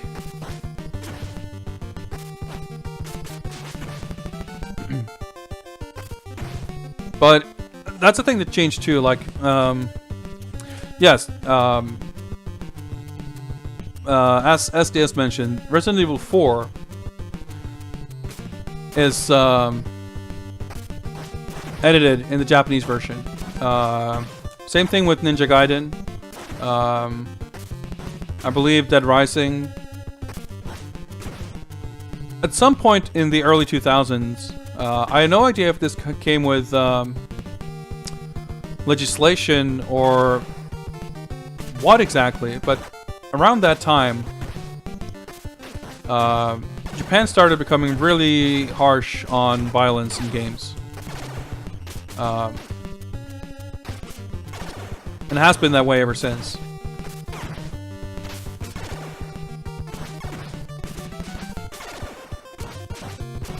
Yeah, like it used to be like Chris Smoke, anything like in the 90s, like Japanese games would always get edited for content. Like Streets of Rage 2, right? Like they took out Mr. X's cigar and small stuff like that. Big and small, I guess.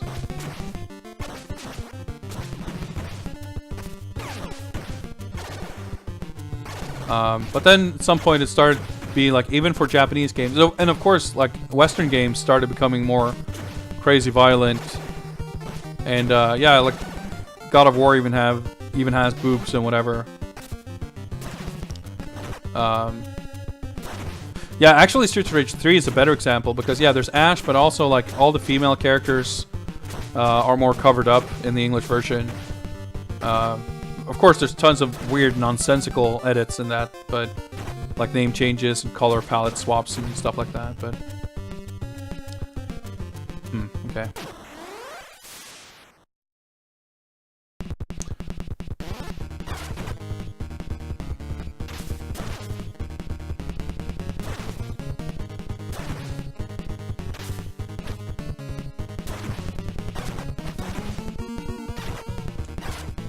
Okay, I gotta focus a little bit on this.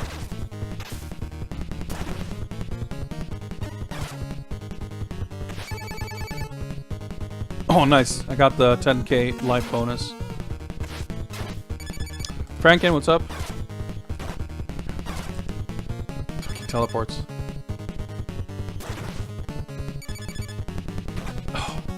Hey, Running Wild, what's up?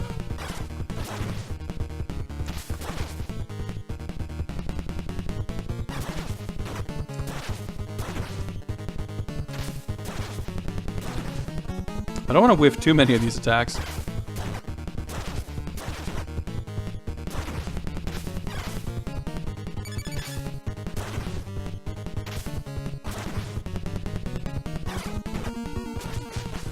Got him. Okay, nice. Yeah, random like street combat. Okay, I forgot. I didn't see what the stage was, but I guess we're on the streets of Gotham again. And we're gonna die and continue pretty soon, but...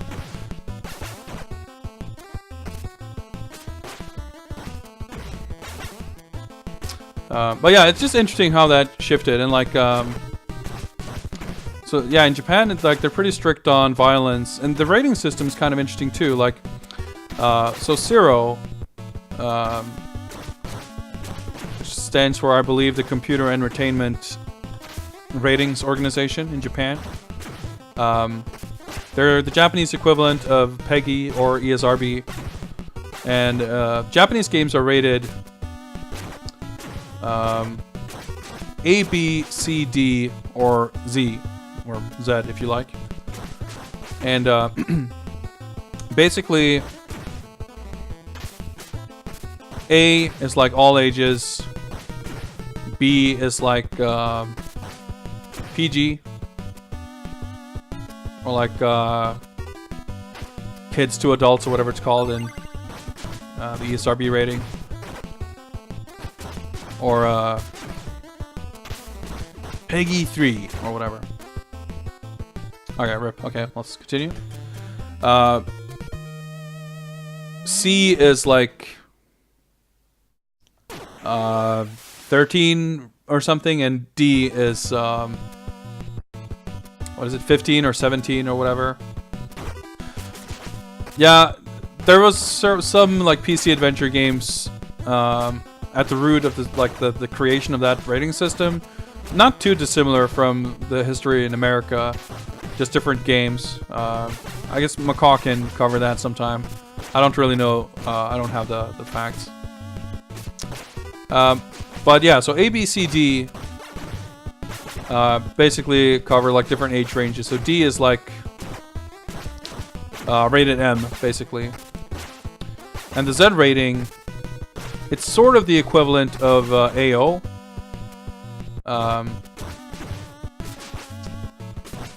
The ESRB's adults only rating. And it's not like in America where, so like in America AO rated games essentially doesn't exist because Walmart and whatever, like Target, just out of policy, they don't stock AO rated games. So if your game had an AO rating, essentially your game will not be at the biggest retailers. And of course, like theoretically, you can get around some of that with digital, but that's kind of changing now too, with digital games apparently having to get rated as well. But whatever, that's neither here nor there.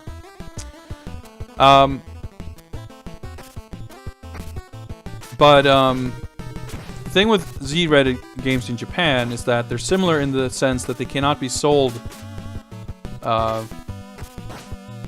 in like quite as freely. Essentially, Z-rated games can't be like advertised or sold to like you can't put it on shelves unless it's in an adults-only section of the store. And that's not too uncommon. Like some stores will have like its own little room for all the porn and whatever.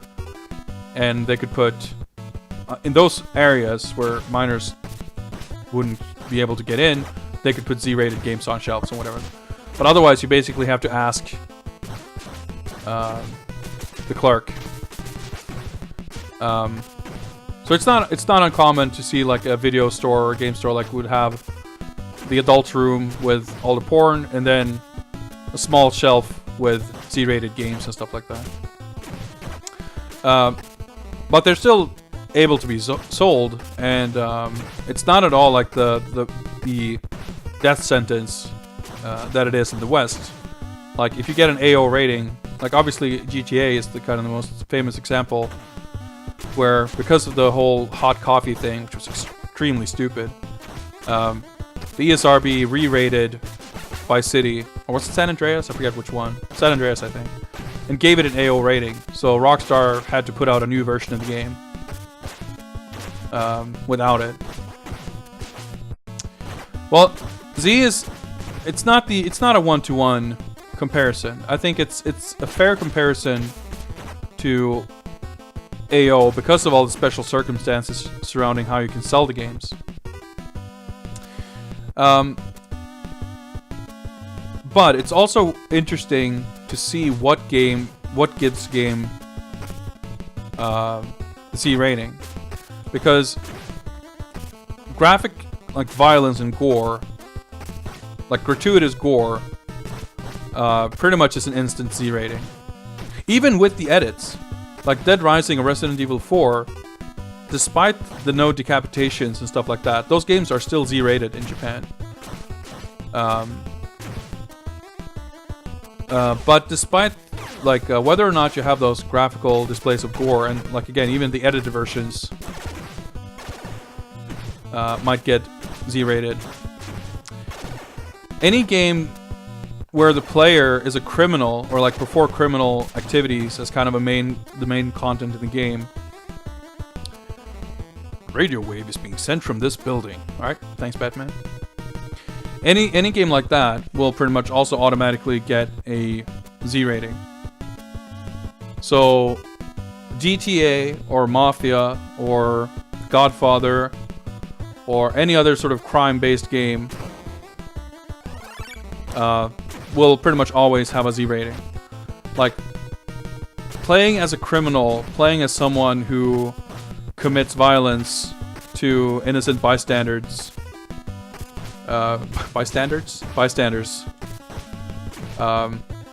that's like an instant Z rating.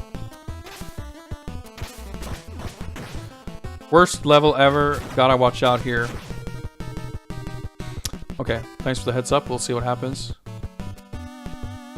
But like, it's interesting because like, you wouldn't necessarily think that like the Godfather game or whatever would get an AO rating. Certainly not for being about the Mafia. Maybe if there happens to be some extreme violence in it, but not because of subject matter. But that's kind of how it works in Japan. Actually, I want to say, I think God of War was also Z-rated. Despite the fact that that game was also edited. They covered up the boobs. I think they reduced the amount of blood and gore. I don't remember exactly. But they also... Dude, that sound scared me. Fucking Resident Evil dog clown. They also made it so that you can't kill civilians. In the non-Japanese versions of God of War, you can kill random people and you get HP, like you get a life refill. But in the Japanese version, your attacks will just go through them. So they actually, technically, makes the game a tiny bit harder. But like, it's quite typical to see those changes and still have the full rating. And I think for what it's worth, I think it makes sense. Like, I think that it's sensible to not look at, like, okay, how many gallons of blood? Like, if you spill this much blood, that's a mature game, and this is adults only, and this is teen, or whatever. Looking at the actual subject matter of criminal activity and committing violent crimes against innocent people, whether or not there's blood involved.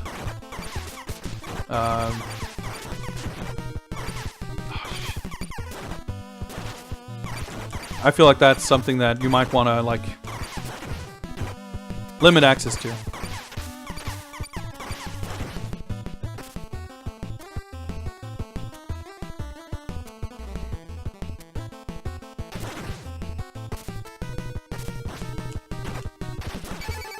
Nice, okay. I wonder if you get good score for landing that attack, by the way. It might be worth it for that reason alone.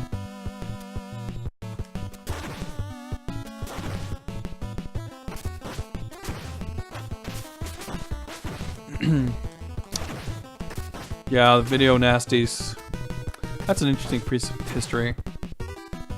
We used to have, like, really bad, like, movie censorship in Sweden as well, back in the 80s. A lot of it, I think, to some extent, was sort of imported via the UK. I happen to know, for example, which is not related to the video nasties as such, but originally anyway, we got the BBC version of the Teenage Mutant Hero Turtles. The nunchuck-less hero version, or whatever. But I think we got the unedited versions later or something, I'm not sure.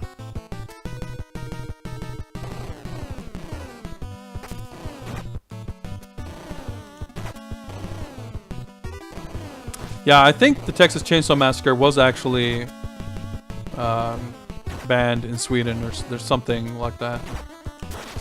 Vaguely remember that. But yeah, that movie's not actually that graphically intense. Shit.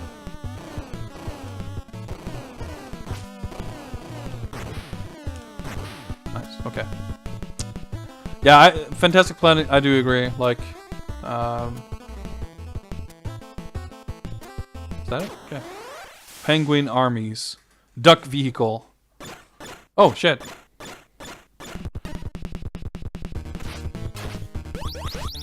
Might as well. Oh shit! What the fuck? Alright, I think I'm pretty much dead. Yep. Jesus. Yeah, I agree about the MK stuff. Like, MK9 I think was borderline. But at least to make the fatalities, some of them were kind of creative and fun. I didn't like them that much, but they were okay. Oh boy. But in X, there's not a lot of fatalities that I actually like in that game. Because they're all, like, gruesome and weird. There's nothing, like, novel or cute or funny or whatever. Like, well, cute's a weird word maybe, but...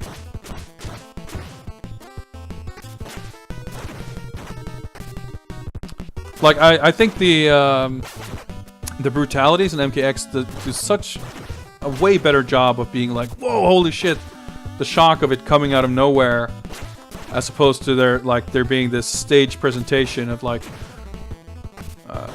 cutting to a different type of camera with 30 FPS and different lighting. It's like, okay, check this shit out. Like for the fatality, I much prefer the sort of shock value of it, just, you know, completely out of the blue, like suddenly, like a projectile that, you know, would normally just hit the dude, like suddenly it pierces their heart or it knocks their head off or something like that happens where you're not really ready for it. Like, they don't have to go so crazy with the effects of like how the corpses get mutilated, but just having it happen in a timing wise, sort of in a shocking way, is such a more effective tool.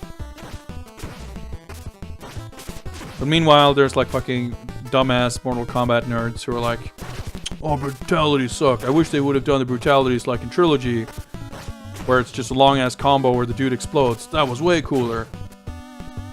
Fucking, don't get me started on Mortal Kombat fans.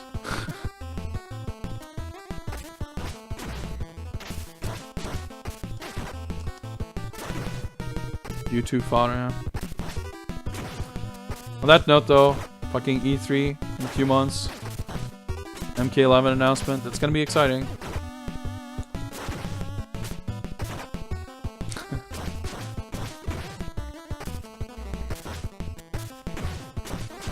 MKT brutality is the furthest thing from cool. I could not agree more. They were extremely lame. Like the actual combos you do in mid-match in the modern MK games are way cooler, so I don't know why you'd want a shitty fatality version of it.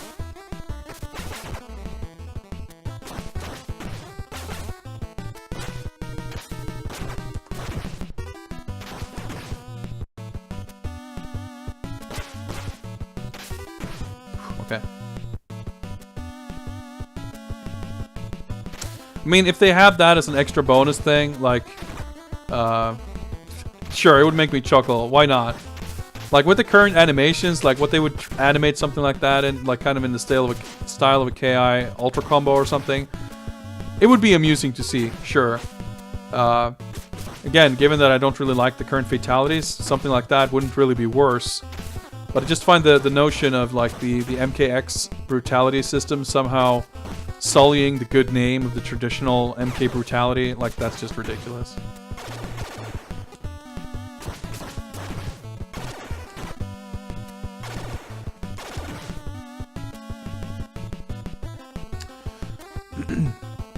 Yeah, the MK3 games definitely have this budget feel to them in that kind of sense, and I think it works. Like, at one point I sort of hated it, like in terms of the fatalities and everything, but now I kind of appreciate it. Like, I wish the levity by some of that goofy shit, like, you know, I'm fine with Jax turning into a giant again. Why not? Overall, like, to me, the fatalities and the violence was never an important trademark, really. I mean, I shouldn't say never. When I was a dub kid, probably I thought so, but like,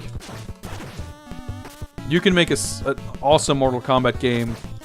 Like, if you play the story mode in MK, there's no, like, you know, battle damage on the character models in MK9, for example. You don't get to do fatalities. Like, a lot of that kind of, the most violent stuff is essentially taken out of the game. But it's not like it doesn't feel like MK. It's still, you know, the storytelling and the world building and the characters and the tone and, like, that's the important stuff. So yeah, if it was up to me, like, you know, I've often sort of fantasized of what my MK game would be like if I were to design it. And especially like prior to MK9, I would not have had the idea to design the game like that. But like sort of my fantasy version would have been something closer to Virtua Fighter, because that's just a game I happen to enjoy. Like, try to incorporate some kind of special moves-esque abilities, but maybe not necessarily in the traditional Street Fighter mold. But the way I thought about fatalities too would have been like something, special move you can perform in a combo or something. Like, not at all this whole finish him thing, and probably not necessarily super graphic in nature either.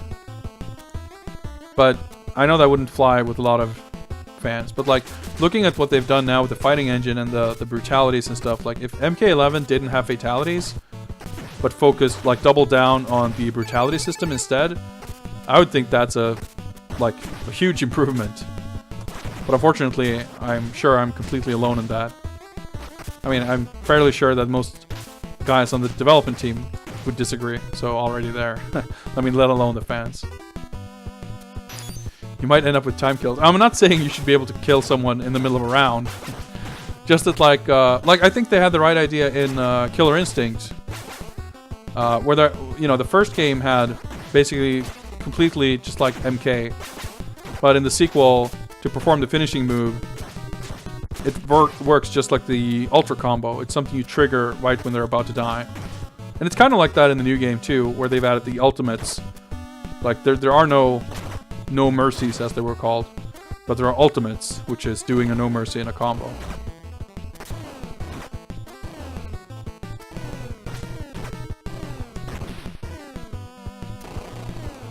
Oh, wow. Ah! Accidental special.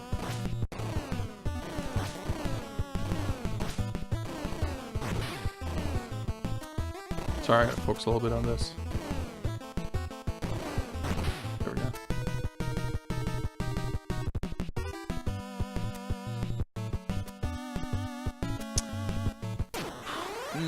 Boy, and I still have less than one life bar.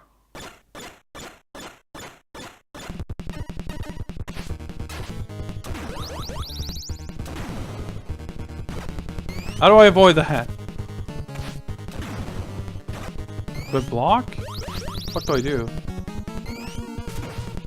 Oh, I just stand up here in the corner, except now I'm dead. Oh, it's not that easy to jump, okay. Dude, fucking, oh, and I couldn't jump for some reason. Oh, King Dengeki Bunko to get started. Yeah, ST juggles are super sick, but they're super weird.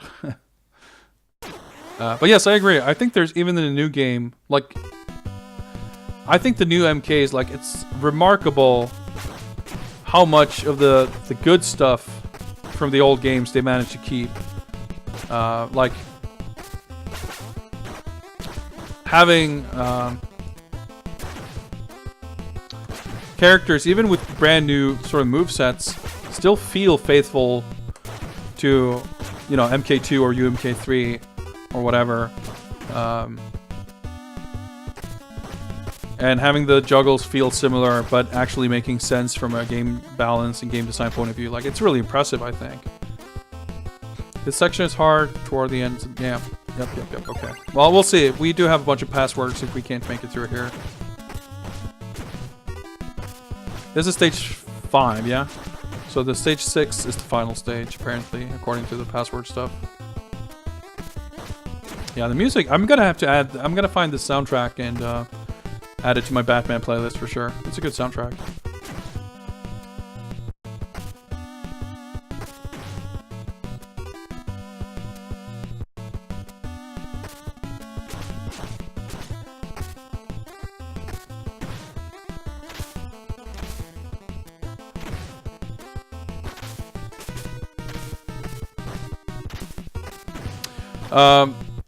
ST sort of invented the juggle system where like everything has a juggle points, or I shouldn't say everything. Well, technically everything has a juggle point value, but most attacks are 0, or juggle potential, however you want to explain it. Street Fighter 4 works by the same metric.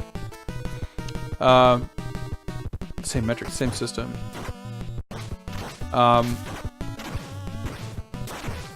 And basically most attacks that do have juggle properties were attacks that were added. But there's a few noteworthy attacks. Ryu's jumping medium punch is one of them. Dictator's jumping MP. DJ's jackknife kick, the anti-air special move.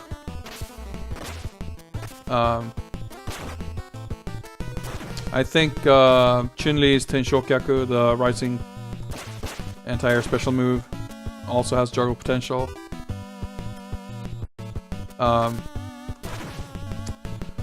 DJ and Chun-Li can... I think Chun-Li can do a light Tenshokaku into a heavy. I'm not exactly sure. DJ can do that at least. A light jackknife into a heavy. That's super satisfying. It's kind of like Ken's Kara Shoryuken juggle in Third Strike. But Chun-Li can also, she can, I could be wrong, but I believe she can juggle a Tenshokaku after her super. Supers are kind of special in that, like, supers in ST are extremely janky. They are really Frankensteined onto a game system that was not meant to handle that sort of thing. And you can tell a lot of the time, like, certain characters' supers, like Guile and Blanca, are like really buggy, and half the time, even if the super connects, the opponent can just start blocking in the middle of it. Stuff like that. Like, most characters have really shitty, unreliable supers, and then like some of the best characters in the game also have extremely good supers. Like Ryu and Boxer and Dhalsim are like great characters. And then they're super. But I guess, I don't know, some of them, Boxer and Chun-Li, they are largely good because of their supers. But Ryu, for example, super solid, and his super is one of the best of the game. Whereas Blanca is a low tier character and his super sucks. Yeah, Chun-Li can store her super, that makes it like very easy to use.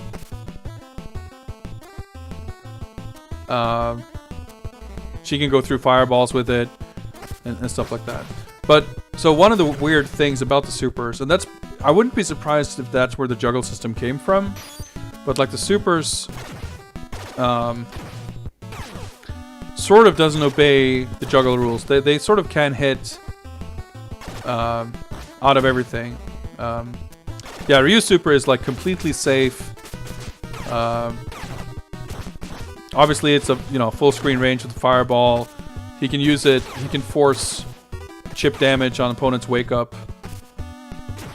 Like what else? The hitbox is so big because it's just a big pile of fireballs on top of each other that even characters who ostensibly go through fireballs can't reliably go through his super and stuff like that. Yeah, this is Batman game number 15 out of 65 Batman games / DLCs and campaigns. That was pretty clean. I think the boss is coming up. Not quite.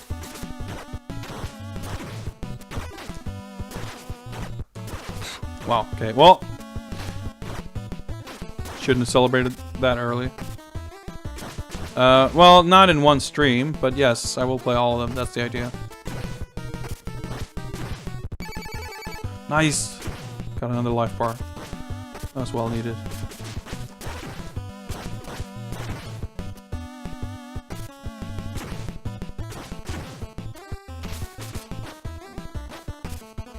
Oh boy. Well, I mean, that wouldn't be the first time streaming modern games, so... Batman Muso. Just beating 8 million clowns. But yeah, so, the... Oh boy, there's more left for the boss. There always is.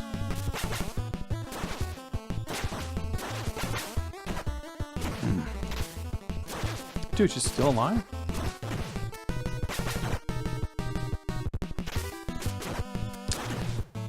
So because the supers hit so weird, I guess they probably made it so that like, oh, okay, we'll just make it so that it'll hit even if the opponent's getting knocked down or whatever.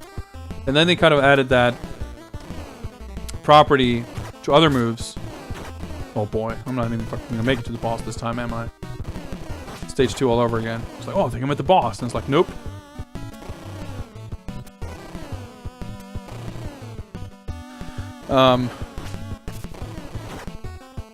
But what that means is that some characters can do kind of a combo and then tack the super on at the end.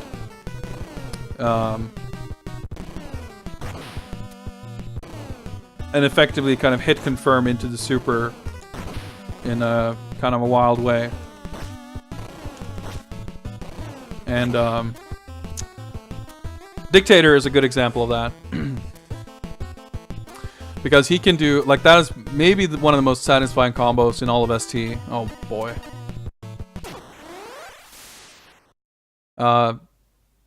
Okay, let me just lose this fight and I'll explain.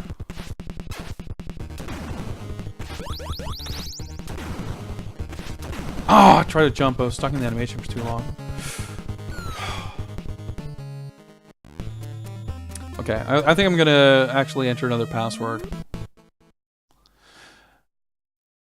Anyway, so Dictator's jumping punch, and this has always been a disappointing thing for me, that in both SF4 and SF5, they've changed it.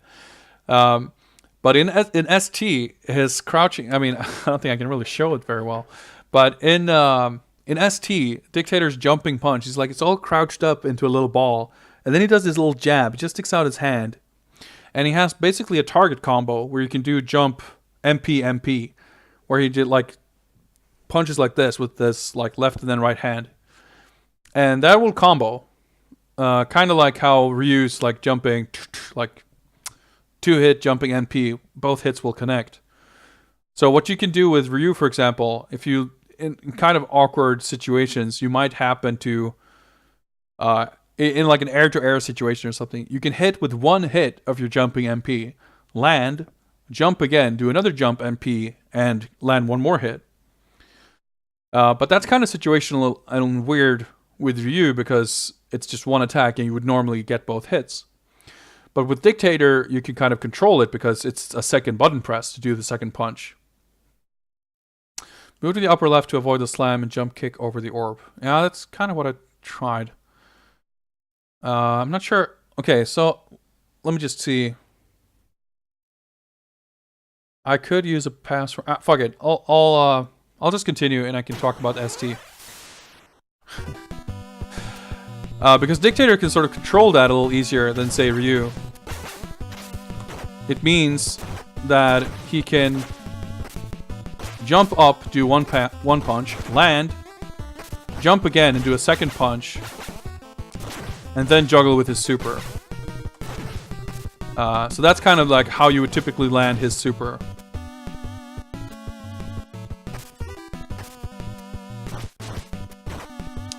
And that's super satisfying.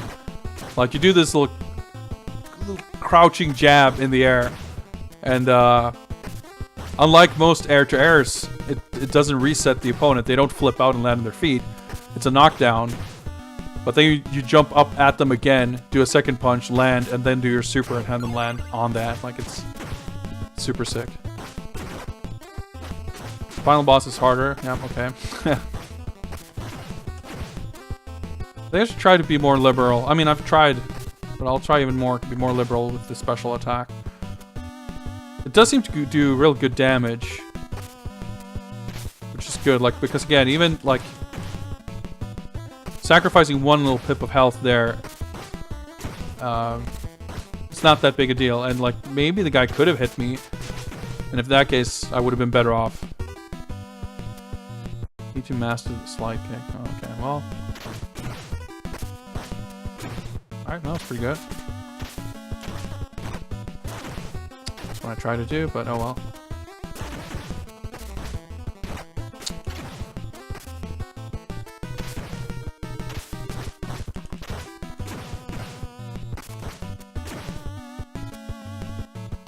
Chain them. Yeah, it's kind of awkward without like inching down.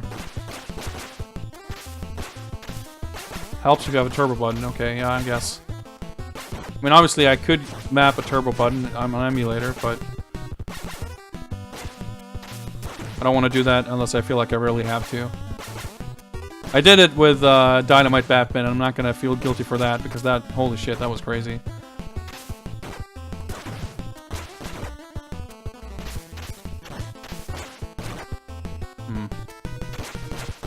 Well, I guess it helps if I'm above them first.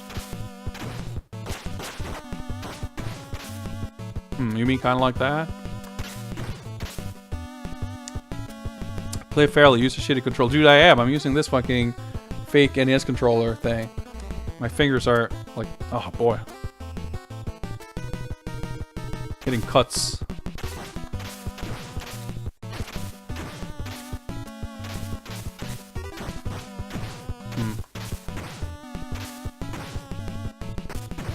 Man, that's not that satisfying though.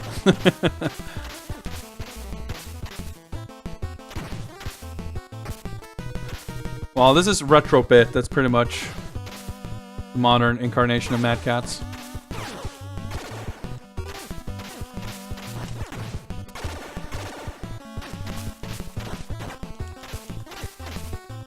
Well, except Mad Catz is like a Chinese company now.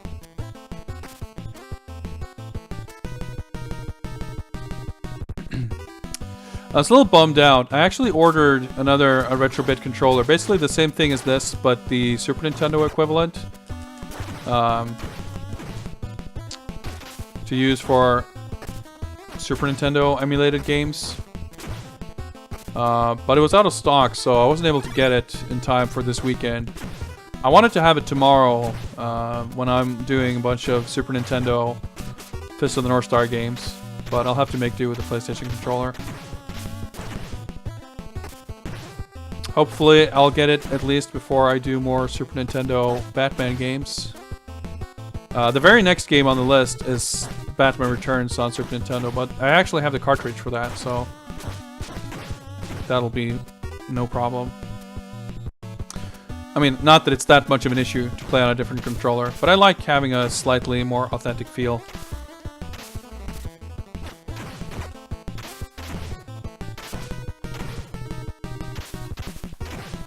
Yeah, this is what I was worried about. Like, it would seem like they can walk outside the screen and that my slides would miss, but maybe that's not a thing.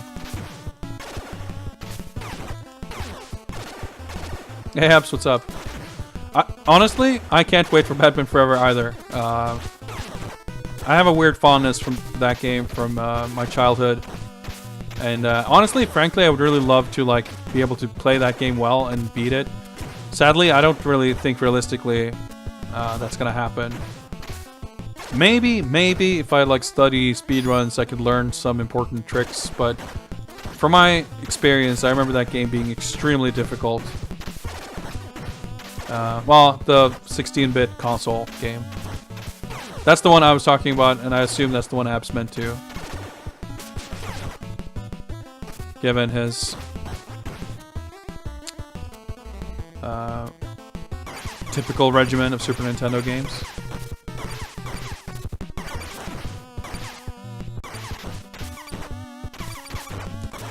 $30 to be... Yeah, like, see, I'm not gonna spend that time on it.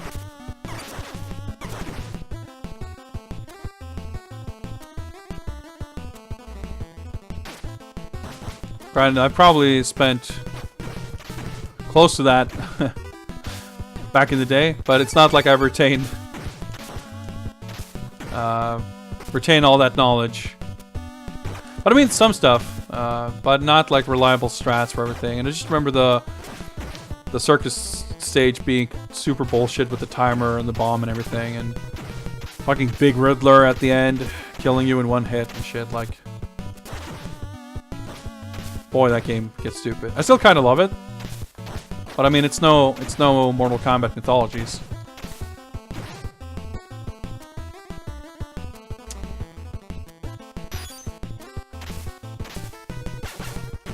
Dude, how did that not hit?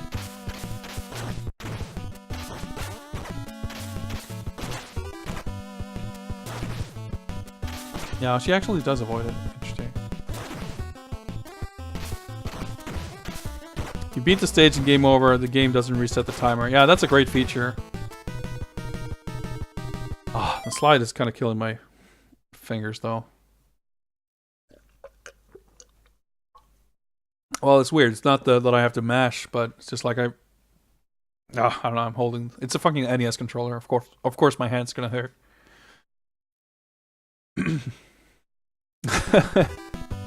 Yeah, I feel like people... I mean, sure, it's a little weird. Oh, nice. The probe game is slightly weird, but it ain't got shit on the arcade one, obviously. Like, the thing about the console Batman Forever isn't that it's wacky or weird or like, it's just... It's a little hokey, but...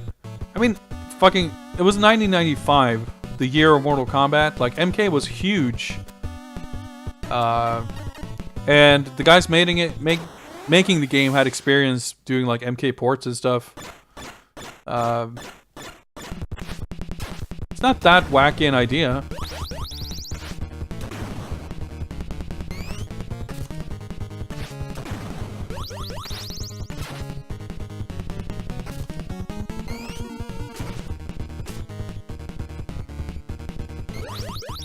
Oh, that was stupid.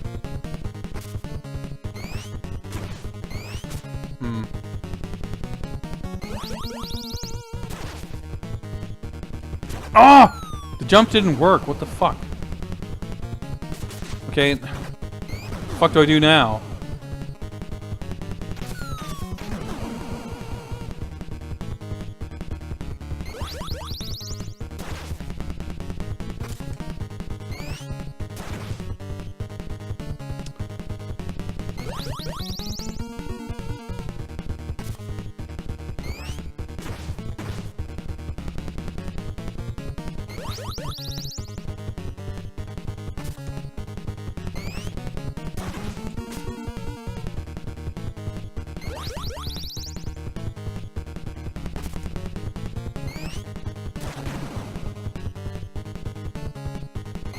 Okay, I'm gotta focus now.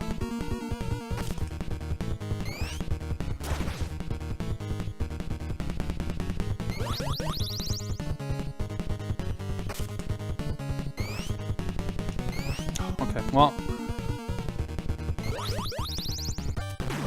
Oh! Okay, and that was pretty satisfying. Got half a life bar. Whew! Following the duck vehicle. Oh! The Batsky boat. Oh, if I could go up like in the movie. Dude, that's kind of sick. Nice, okay, wait. Are these okay, it's a fucking bonus stage. What do I get from these? satisfying. Oh, dude, I don't think I'm getting fucking car sick. Still satisfying. I want those lives though. I'm missing every single one. This is bad. Oh. Aim life. Well, if I die, I'll just get full lives again, I guess. I don't want to have to do this all over again though. Oh. Oh. Oh, dude, I think like I legit got a little motion sick from that. I'm not usually like, I'm definitely very prone to motion sickness when it comes to riding a car. I don't typically get airsick when I fly. I never get motion sickness from games, really. But that's borderline. Oh, ice.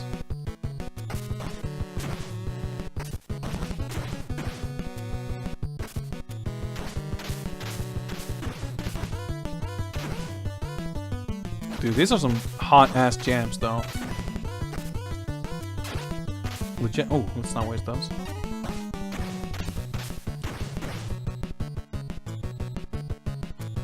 I experienced for the first time doing one of those extra battles in Street Fighter V, the Rashid stage, the airplane stage. That got me bad. Like, one 30-second match, and I was like feeling kind of woozy.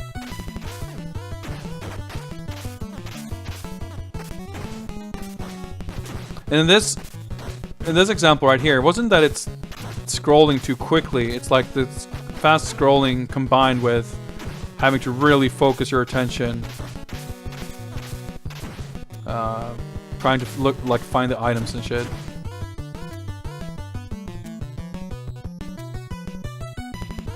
Dude, I really like this song though.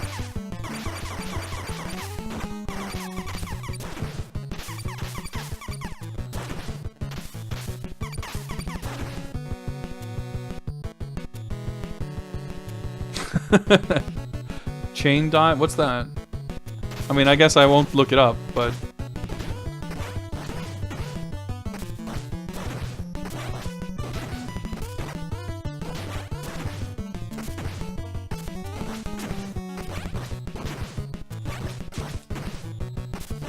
I guess you're actually playing or focused on the character. Yeah, I mean, I can find that different, too, like... that's the thing, I guess, like, with the Street Fighter stage, too. Like... of course I'd seen footage of the stage. Not a lot, like you don't see it, like people don't play it in tournaments and stuff for that reason. But I'd seen it in a trailer or whatever. It didn't seem weird. And, you know, again, knowing that I never get motion sick from games, typically. I didn't think I would be that affected by it. But when I played it, I just realized that, holy shit, like once you focus on the characters... It's like it's a different story.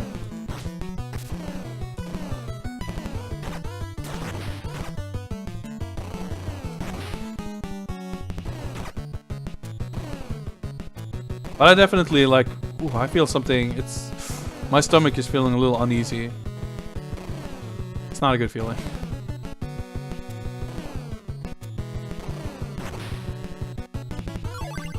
Oh, that's nice. Crazy grapple mechanic that has you flying around everywhere. Oh, dude, Combat Queen. Actually, I have that game. I bought that. It's like one of the last PS2 games I bought before I decided that, fuck it, I can't be playing PS2 games on PS3 anymore. It's not worth it because it's laggy and weird. I bought like that. What is it? Nightmare of Druaga. Mr. Mosquito. Maybe a few others. That I haven't really gotten around to playing yet. But I think I'm gonna be buying a PS2 very shortly. So that's gonna be real fun. I mean, I don't know if Combat Queen specifically is gonna be fun. That might be a pain. But being able to play PS2 games again, or being able to finally play them proper, that's gonna be real nice.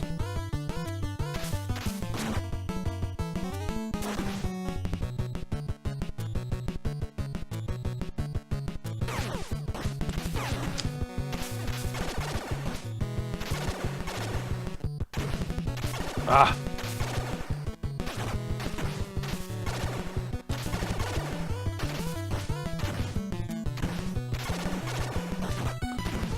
Even if I never get around to doing well in Combat Queen, just having it is satisfying.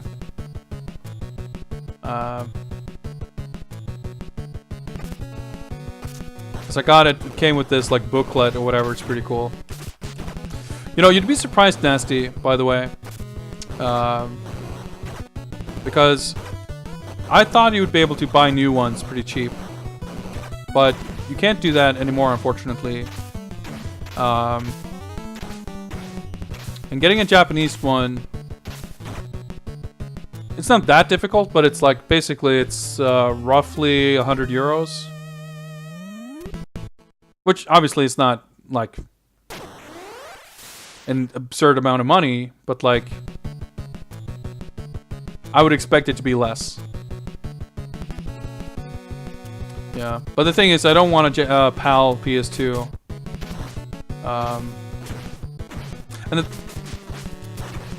But I was surprised, like, you can buy new PS2s.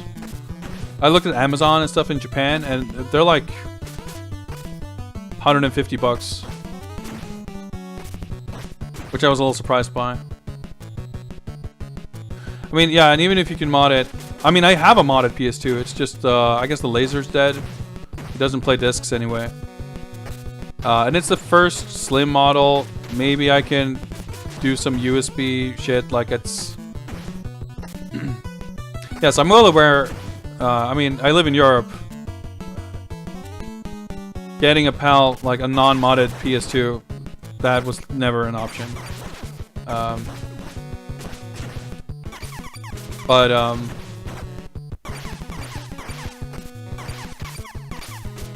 Like, I've never really looked into hardware modding stuff. But the thing is, too, like, I don't really care about having a modded system because...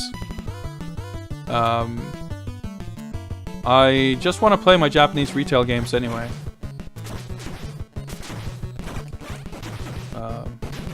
Like, when I first got it in, like, 2005, it's like, of course I wanted a modded system, so I was a, you know, piss poor student. Of course I want to burn games and whatever. And be able to play Japanese fighting games and whatever. But at this point, I just want to be able to play my Japanese discs. So I'd rather pay 100 euros for a Japanese one than pay 50 euros for a PAL one, then I then have to fuck around with modding and shit.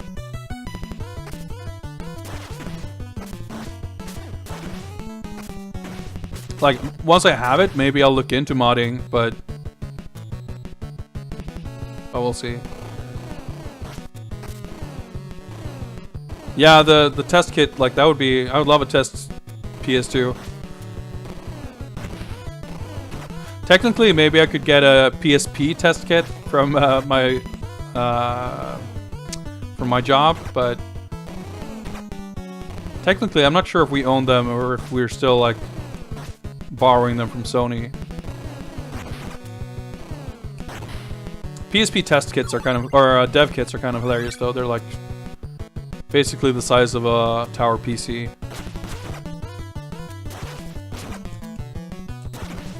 I don't know if they play any retail stuff though, so I don't know. I know PS Vita test kits don't play retail games. I don't think PS4 kits do either.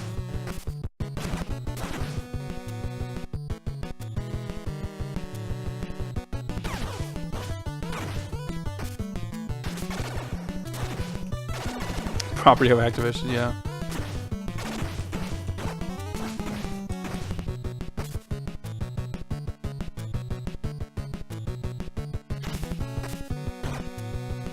If you have an older fat PS2, you can use Linux and some hacks. I mean, to be honest, it's not that I'm against the idea. It's more like I don't know anything about it.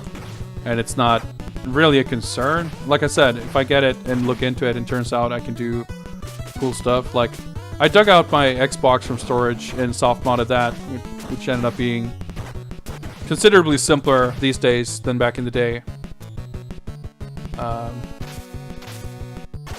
But it's also like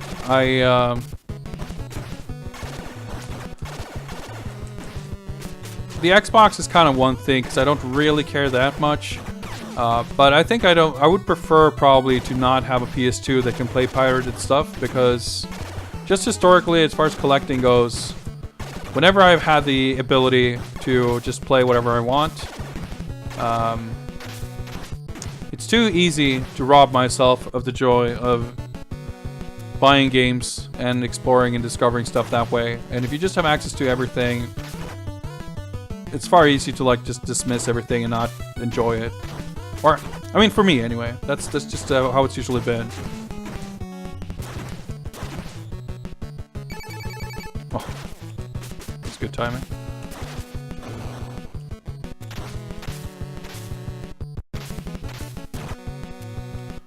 Because with the Xbox, there's only so much stuff you can get on it. Oh, with PS2, there's like legitimately too much cool stuff that I would love to have for real anyway.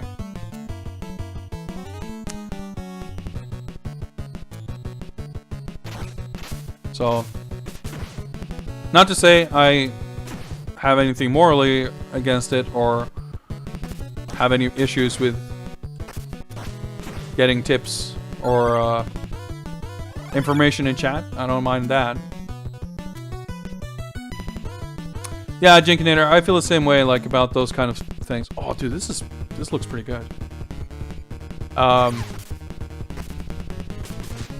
I'm very apprehensive about getting those EverDrive style cartridges for exactly that reason.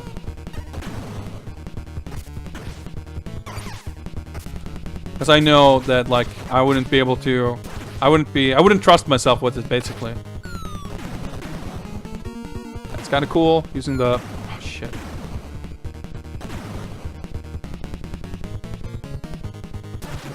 You need both health boxes for this. All right, good sign here. Yeah, I'm dead. Oh, I want to own the stuff I like. Yeah, that's how I feel too.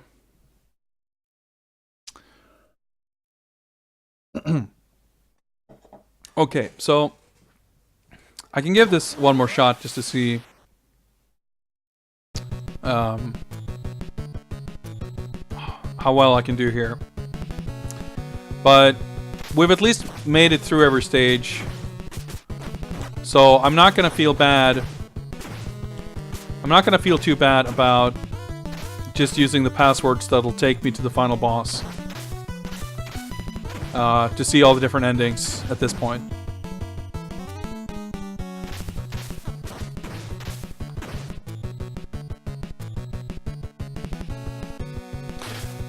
The one thing I would really like to get a an EverDrive for is to get translated versions of games that I do own.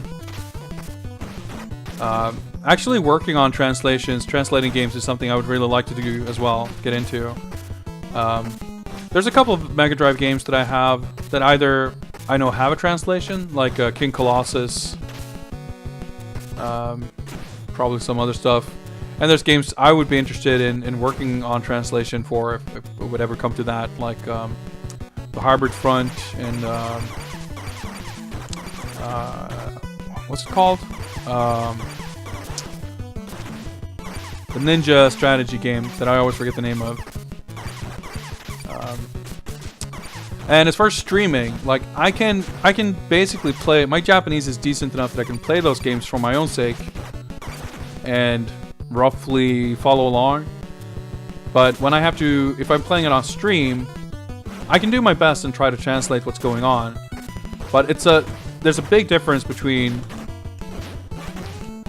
mostly grasping the content myself and having to explain it or translate it to someone else. And I have to play slower and everything. Like, I don't mind doing it. I think it's a fun thing. It's a fun way for me to practice my Japanese, and you know, I can show stuff. I can show games to people that they would not be able to enjoy otherwise. So I mean, it's a kind of an honor and privilege that I enjoy. Having said that, some of those games, if I can play them in English, for the sake of streaming, if nothing else, would make things a little easier. And so being able to put those translated ROMs on a cartridge like that, that would be very nice.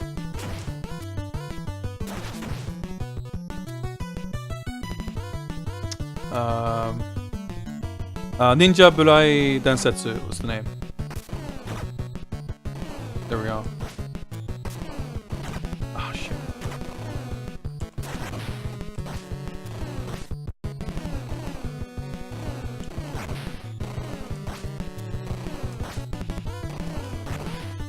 Whew.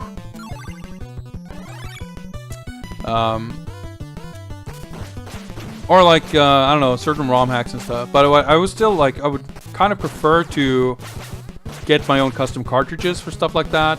But unfortunately, there's no real good way. There are places where you can like get, like, you can buy a burnable ROM card, or I mean, hypothetically, I could get a separate EverDrive cartridge. Like I would love to have a custom cartridge, you know, with an English version of a game, for example. I would rather have that than the EverDrive. Partially for the feeling of, you know, taking out the one cartridge and putting it in, and it's that game. But also to, again, avoid that sort of temptation of having everything available. It's kind of killing two birds with one stone, doing it like that.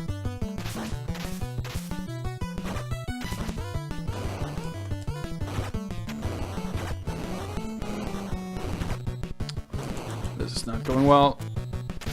These dudes are definitely my least favorite guys to fight.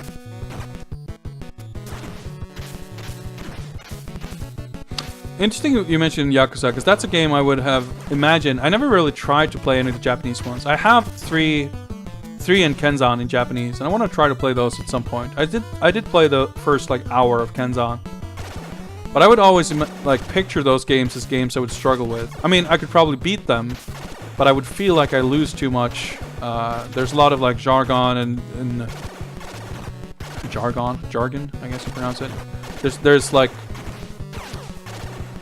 you know, if you don't understand the sort of Yakuza slang or expressions, like, it might be hard to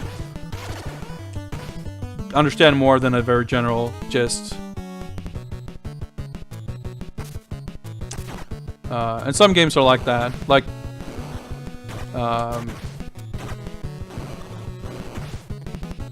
don't know a good example, but like something like Metal Gear Solid or something that has a lot of like military terminology and stuff like that. It's any game that isn't like too generic. Anything that's like for a elementary school level. Oh wow, I didn't even make it. Yeah, of course. If it's like it's all about the story, then you kind of want to at least have some understanding of it, right? And especially having played the English versions of Yakuza 0 and Kiwami, which frankly have really, really, really good localizations. I know how good the writing is, and I know how much I'm going to miss not playing it in English. That said, I will be playing the Fist of the North Star game in Japanese, of course, because I can't fucking wait for that. So that is coming hopefully on Monday. So I'm super excited for that. So we're going to end here, and we're going to password our way through the boss here. But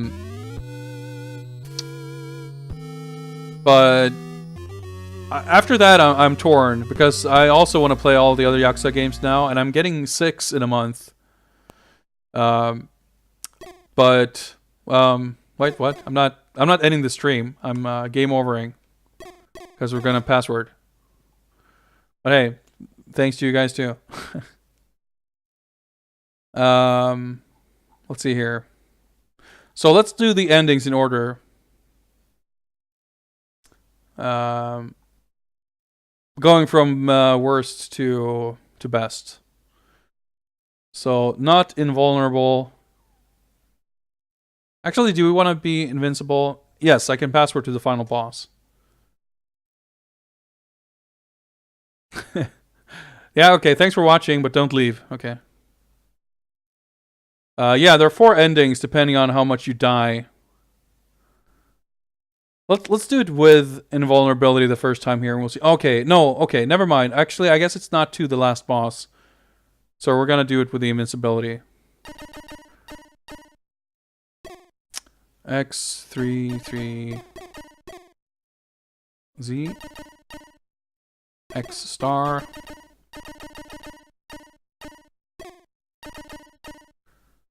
just stars.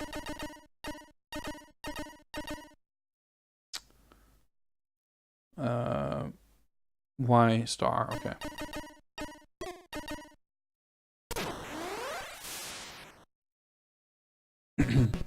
So apparently there's like a debug thing. Oh, you can get a third box. Interesting. So now I'm apparently invincible. I can lose health by doing the special. Let's try it out.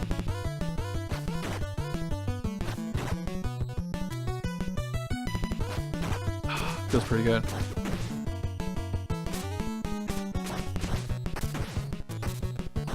I guess I got confused because it seems like for the other stages you can actually get... I guess some of the stages did have like title cards before the boss, but this one didn't? I'm not sure. D, what's up? You're just in time to watch the endings for this game. We're on the final stage here. We're using passwords to see all 4 endings. But yeah, so about the Yakuza games...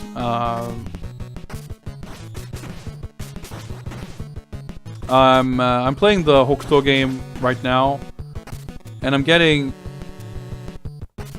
6. I'm getting the English version of that, the European version. I'm getting the After Hours Premium Edition. But I don't think I'll actually play it when I get it, because I really want to play. I don't want to skip all the others. So I'm tempted to import the Japanese version of Kiwami 2. I was hoping that they would announce an English release of that game. I was wishing that they would announce it, and like, let's say if they announced it at PSX, maybe they would put it out in August. It's like, maybe I could wait that long. But given that we haven't heard anything now, I want to say that probably... I mean, I expect that to get an English version. And they are closing in, the gap of the release timing. The gap between the Japanese and English versions is getting shorter, but we're still like a year basically between. Let's say 6 was like. Was 6 last spring or was it last fall in Japan? I forget, but we went from like 2 years to 18 months to a year-ish. Like 0 was about 2 years or something like that. And then... No, wait, actually... Well, whatever. The gap is still shorter than it has been in the past. But I would love for it to get shorter still. Because... No, hang on. 6 must have been either spring of 2017 or late 2016. Yeah, I think it's late 2016 because Kiwami 2 came out last fall, so 6 and Kiwami 2 did not come out simultaneously. But it's tough to keep up, but because they've released more than one game a year. Shit.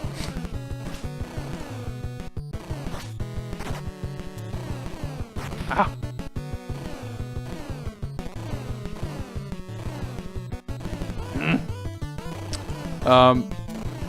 But anyway, for the English version, what I would feel is a reasonable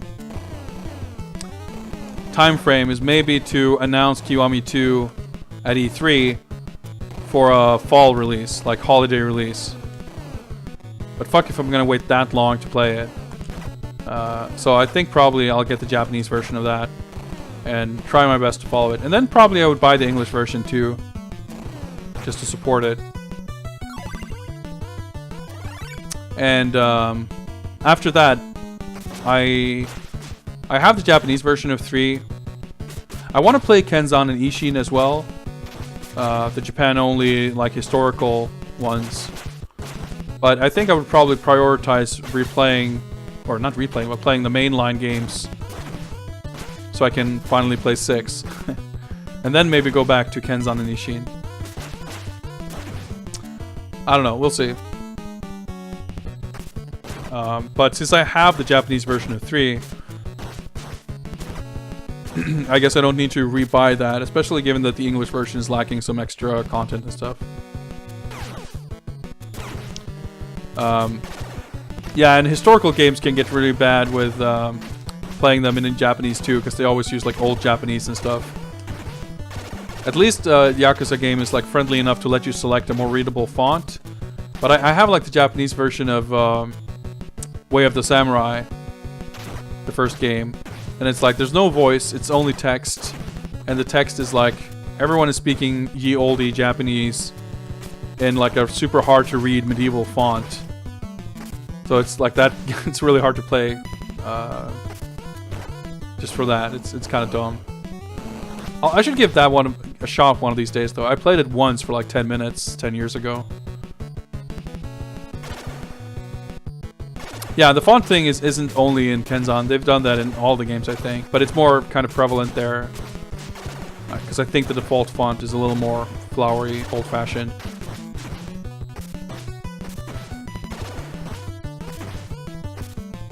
Yeah. I think, yeah, like I said, probably the old Japanese isn't that bad. Like, the sort of historical accuracy isn't maybe that important compared to a game like Way of the Samurai, which, like, they would definitely go all in on that.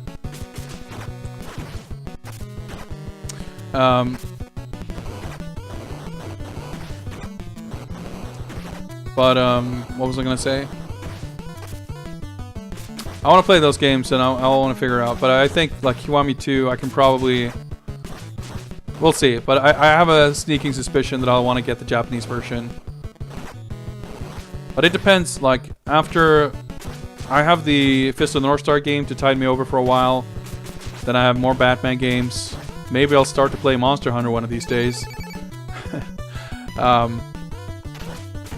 might not need to get into Kiwami 2 before E3. And if E3 comes and goes with no mention of Kiwami 2, then I'm absolutely getting the Japanese version. Okay, here we go at the boss.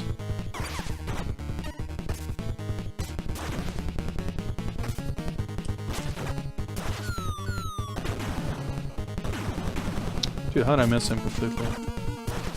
Kind of a cute sprite for the penguin, by the way.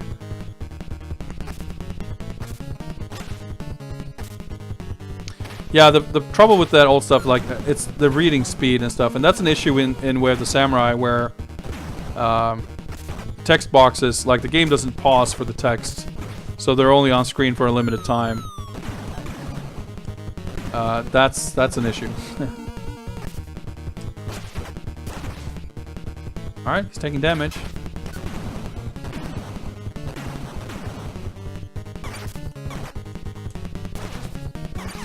Oops.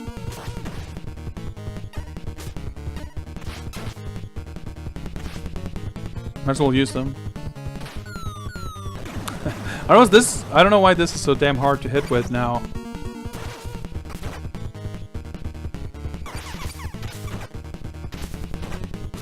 Yeah, I don't feel too bad about cheating here because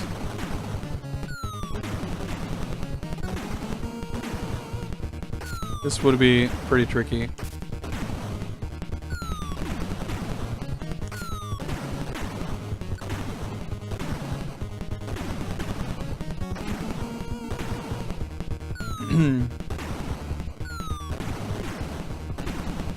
Alright, he's taking visible damage, that's good. Sliding is probably better than jump kicking out of the way. I love that with bosses or enemies, you just kick them off the screen and they just pop up at the bottom immediately after. There's something funny about that.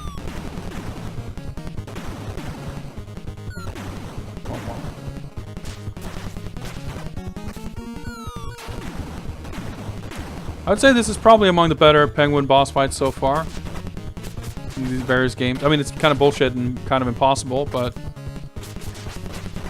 Actually, I really like the Game Gear final boss. That was fun. A little easy, maybe, but definitely fun. It was fun to figure out how to use the grappling hook to damage him. Like, that's... I would say a highlight. For sure, the Game Gear Batman Returns was overall like kind of a hidden gem. By the way, I will not stop the timer here, because I will want to see the other endings too.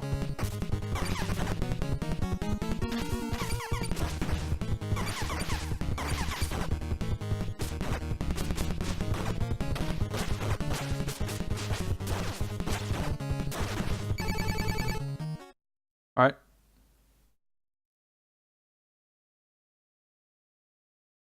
Well, it can be done without invincibility, sure. I don't think that's necessarily the same thing as me being able to do it. Okay, that's weird. Two-Face Yamamura, Zap. Bunsaku. 1, 2, 3, Kikawa. Yeah.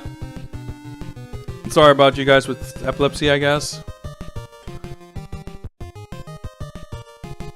Alfred Yamada.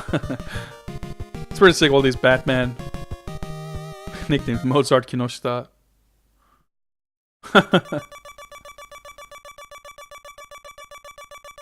You took too much time to get here. Try getting here sooner.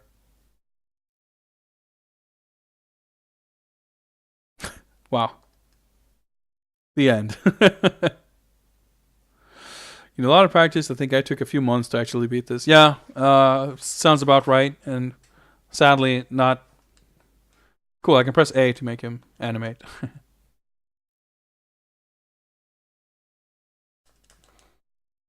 Dude, the quality is...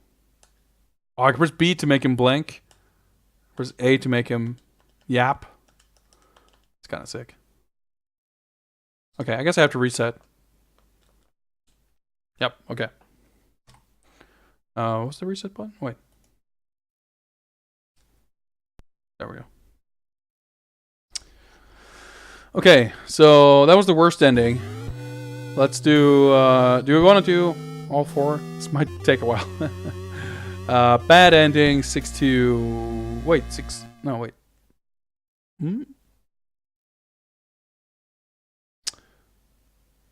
I can't see...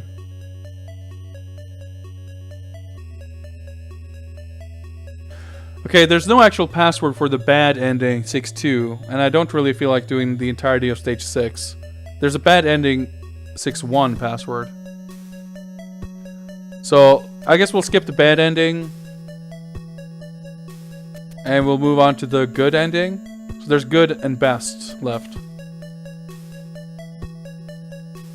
So let's do good ending 6-2, I guess. This intro is really sick. Like, all the cutscene art is really, really well done in this game. Alright. What we got? Good ending, stage 6-2, X3DC, X9,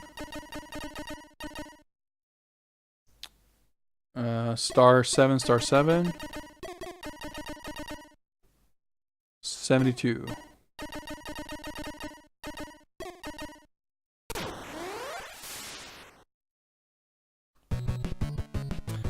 Alright, let's try to speed through this. I guess I'll use this more.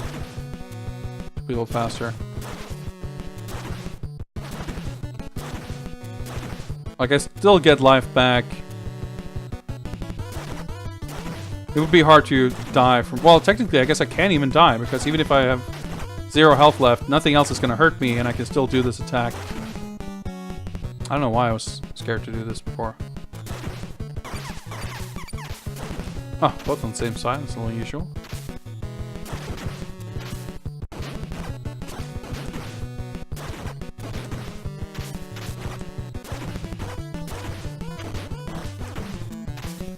Alright, yeah. This feels faster.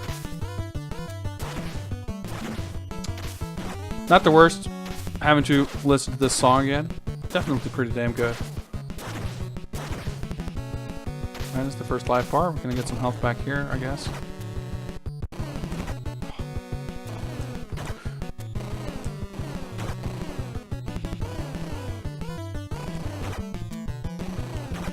God damn it. Fuck! I don't know why this is so hard to hit with all of a sudden. According to the site I'm on, there's 3 endings. Okay.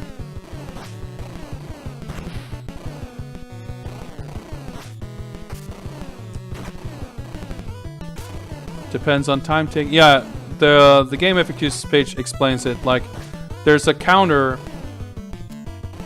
like a memory value thing, that every time you get hit by an attack and every time you die, it adds to the counter. Like every time you get hit, it adds 4 or something like that, and every time you die, it adds 1,024. And the rough equivalent is like dying less than 5 times gives you the best ending. And if you die upwards to 15 times, that will give you the worst ending. With the other 2 in between. But it could be that theoretically, like the counter will, like, by studying the memory addresses and shit, like you could tell that there's 4 different. But maybe the bad and worst ending are like identical or something. Like it could be. But even having like multiple endings is pretty generous. And I mean, it was pretty obvious from the ending we just got that there's more to it. But otherwise, the game doesn't really suggest. I mean, there could be stuff in the manual, of course. I don't know. But there wasn't really much to suggest based on events in the game that it could have ended differently. But hey, multiple endings is a cool thing. Getting good enough to beat this, given that you don't like really get life back between stages and shit normally, that's a tall order. Like getting good enough to actually get the good ending. I mean, I couldn't do it, that's for sure.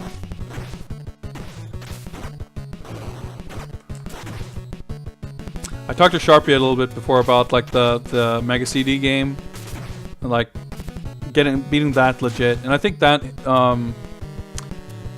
I think he also took something like 30 hours to beat that game. And I feel like even with that time, I wouldn't be able to do it. Like I'm just not good enough. Multiple endings is cool, taunting is not cool. Like, yeah, multiple endings are cool, but not when it feels like the real ending is, like, essentially off limits. Like, due to your human limits, I don't know. I mean, it can be expressed with more or less politeness, for sure. I didn't personally feel that offended by the ending we got. But maybe I wasn't super invested.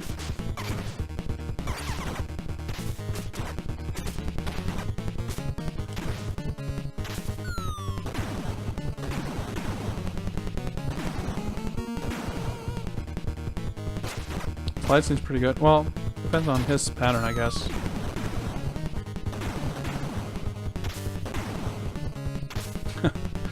There's the teleport.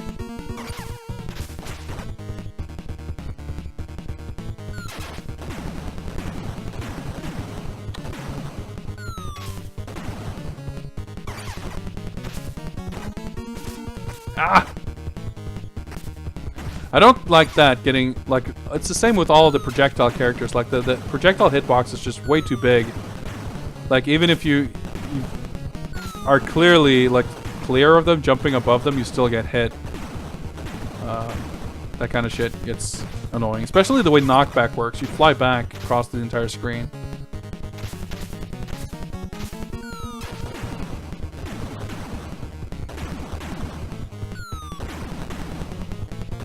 I mean, I guess my feeling on the endings, it's also like what we just saw, that's like a better ending than a lot of the games we've played. Like, again, the Mega CD game also had like, well, technically I guess it does have 4 endings.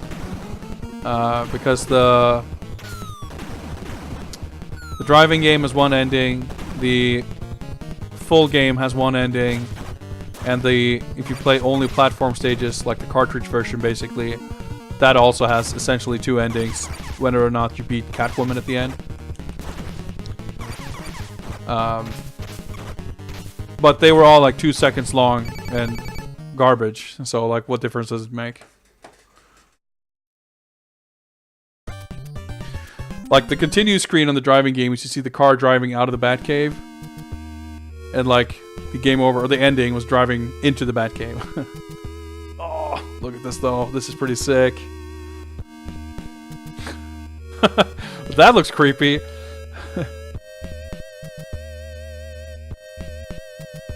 Oh, look at this fucking scrolling. Dude, that Batman looks pretty damn good.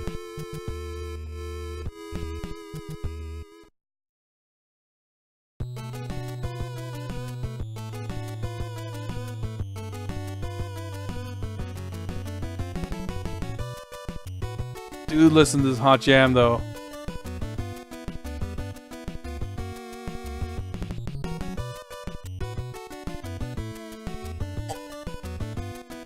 So let's see what the penguins... I mean, not the penguin, but the... the actual penguin animal. Rocket Bird. What he's got to say after this. Dude, this soundtrack is like legit super good. Huh? See, here we go. D. Getting your wish here. Congratulations, Batman. You've saved Gotham City. So ostensibly there's one more ending after this that's better. Which I guess is not really hinted at, so I guess you did not get exactly what you wanted. Ah.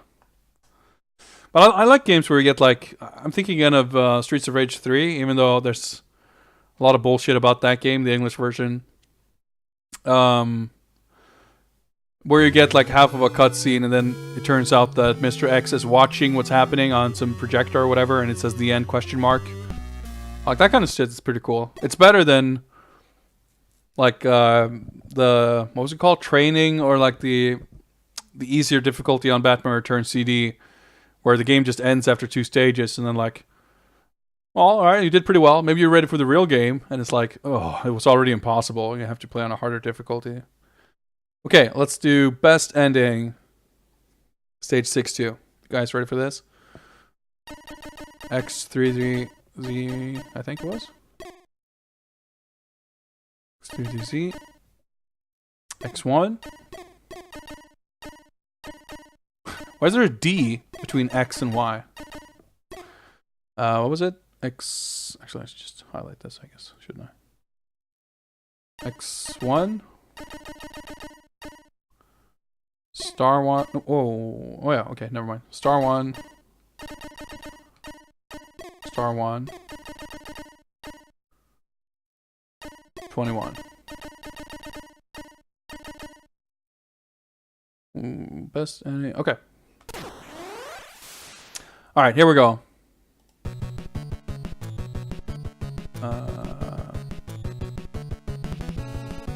Okay.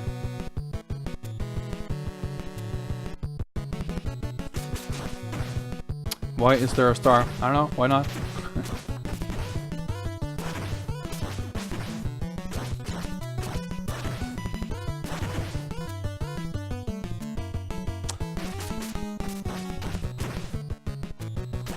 Yeah, it's just like makes sense to store stuff like that. Like if you would need a star, I mean, it's most likely a generic font that was probably not designed for this game. It's probably a generic font that they would use for a lot of different games, and maybe the star, like something they used for a HUD element or something in some game. Like the boxes on the right, they're probably part of the font, and they could have, I'm sure, be used in the password as well if they'd wanted to.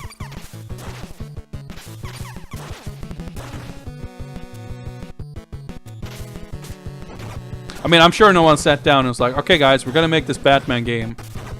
Alright, what special characters do we need for the password? Star? Yeah. Perfect. Got it, ship it. Like, I'm sure that's just... yeah, just circumstantial. It just happened to be that way for one reason or another. This animation is really nice. Overall, again, like the sprites, the graphics, like overall. I mean, again, 93, like you would expect good graphics. But I would say this is like definitely up there, one of the better looking NES games. I would say I probably prefer this look over Return of the Joker. which is in many ways a super impressive and great looking game, but I feel like this game is more better suited to the NES's capabilities in terms of amount and size of sprites. And even this has got a fair amount of flickering when there's two of these bike guys on screen at once.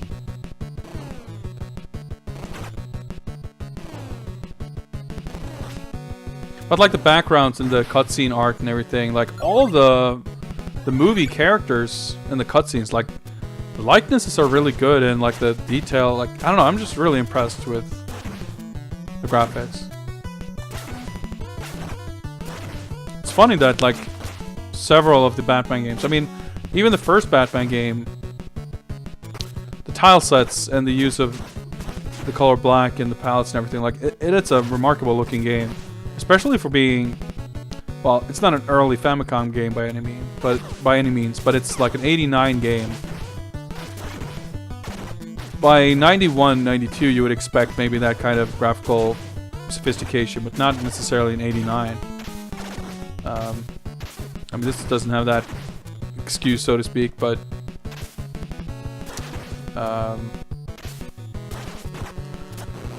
even making a half decent, like, beat 'em up on NES, it's a pretty tall order. Like, none of the characters do have a lot of animation, but what they put in there they really made it count. Like the personality of these dudes, like their posture, all the poses are like super rock solid. Like the one frame of hit stun, like dudes doubling over. Even Batman, yeah, it's a damn good looking game. And a lot of the stuff, like you look at the statue in the back there, more of those kind of more detailed background elements look really, really good. And the sprites are nice and like clean and readable. And like I said, I feel like they even captured the feel of the bat suit in the movie pretty well. Obviously he's blue, but he's got a little patch of skin color on his, his face. He's not all blue and purple like in the first Sunsoft game. Well, technically, I guess he is blue and purple, but it reads more like shading, and it works. He looks better. He's a little bigger, of course, so that makes it a little easier to get some stuff to read well, like the boots. But yeah, I like the sprite a lot. It doesn't have, like in the Return of the Joker, which also has decent, pretty good sprites, but Batman looks kind of weird in that game with the like thigh-high boots and shit. This is easily the best 8-bit Batman we've seen, but I would say one of the better Batman sprites in general. I have a soft spot for his design in the Mega Drive Batman Returns, especially his really like his strut, like his walk cycle is really, really good in that game. But the graphics in that game are kind of weird with all the grimy gradients and everything. Oh, this environment looks so good though.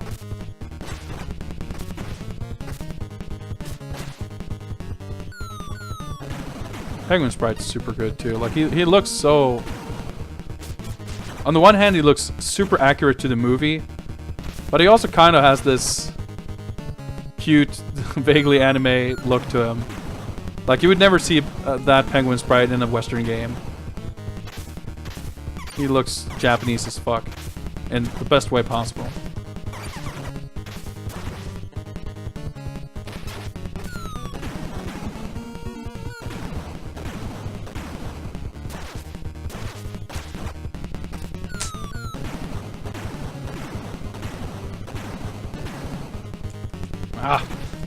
Alright, will he take damage soon? Pretty soon, I imagine. Potato-like in appearance. Dude, when everyone was fucking pelting him with potatoes, that was pretty good. Fucking 4 dozen potatoes and shit, like... Pretty accurate to the movie, I guess. Even if the cutscene was a little confusing, because you couldn't really tell that Batman was playing back the recording. Just said like, I didn't say that, and people started fucking chucking fresh produce.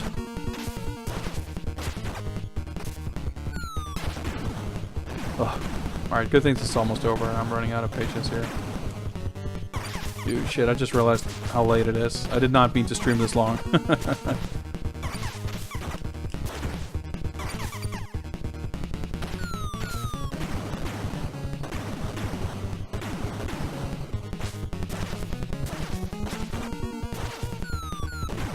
But we'll see this through to the end.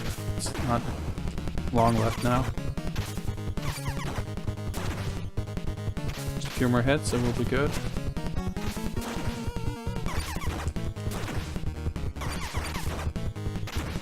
There we go. Okay. I'm gonna call that time.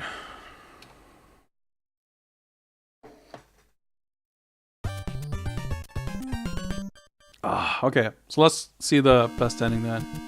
Do we get an extended version of what we just saw? We will get to see Catwoman again? Or maybe the best and good are the same.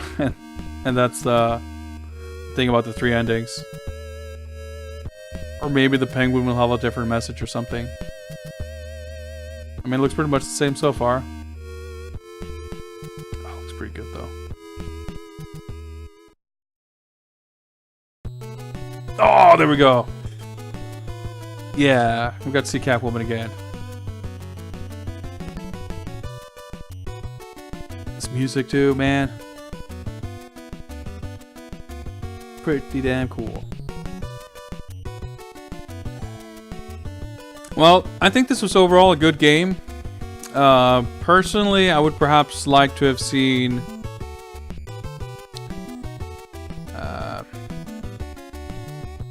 I didn't really enjoy the boss fights all that much, and there was a few, like, kind of bullshitty parts. Like, I think the stages, too, were... I would have preferred to see more stages. Awesome! You're the hero of all heroes. It's a pretty good ending. Like, I would have preferred more frequent breaks, so you don't have to repeat the same tile set forever. Like, given that the enemies are all kind of samey, but I mean, again, it's an NES game. You can't expect too much.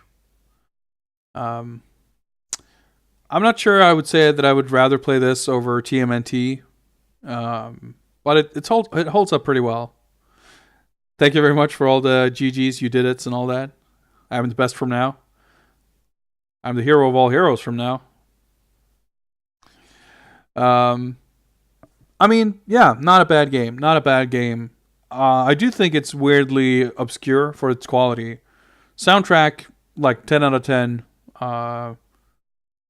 Really, really cool soundtrack, and the graphics are really impressive. Just the production values alone, I think, make this super worthwhile. But it had... I don't perhaps love the difficulty sort of balance. Like, it's... I don't know. It's either really hard or kind of a cakewalk. Obviously, I shouldn't expect to beat all games on my first try and say that it's... Oh, I don't like that it's too hard, just I can't spam my way through it or whatever. But I feel like it doesn't necessarily feel like a super exciting challenge to overcome. I mean, looking at it from the perspective of an NES game compared to other NES games, my perspective might be different. But in terms of looking at it in 2018, is this a game I want to go back and play? Yeah, maybe. But probably like maybe with the Infinite Life, just so I can enjoy seeing and listening to it, but not have to deal with dying and replaying large stretches. Like, it sucks to die on the boss and then have to redo half the stage to fight the boss, and maybe the next time you reach the boss with even less health. Like, that's just not fun. But so I mean, yeah, just the thing, like, just like if you had multiple lives, but like a more traditional continue thing where you continued from the start of the very start of the stage, but have multiple lives, maybe I'd like that better. But all in all, definitely not a bad game. If anything, I think it actually might be my favorite of the Batman Returns games so far. Nah, it doesn't. It doesn't. It doesn't overshadow the Game Gear game. That's not fair, actually. In any case, we're done with this. Before we're done with the stream, though, we're gonna do a little bit of housekeeping. Let's get rid of that and bring up the good old spreadsheet. Yeah, here we go. Let's get some music going.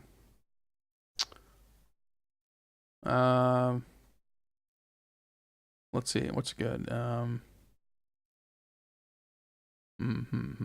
I forget which is which here. Screw it. Let's just go with whatever. Turn it down a little bit on my end. Turn it down a little bit here.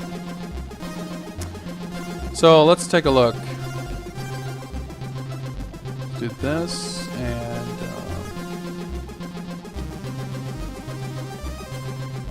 all right, here we go.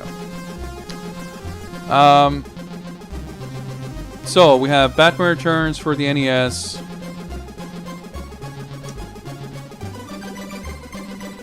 I actually put this down as having played it before, but I really did not. I wasn't really familiar with it. I'd played probably the first stage for all of 5 minutes in the past.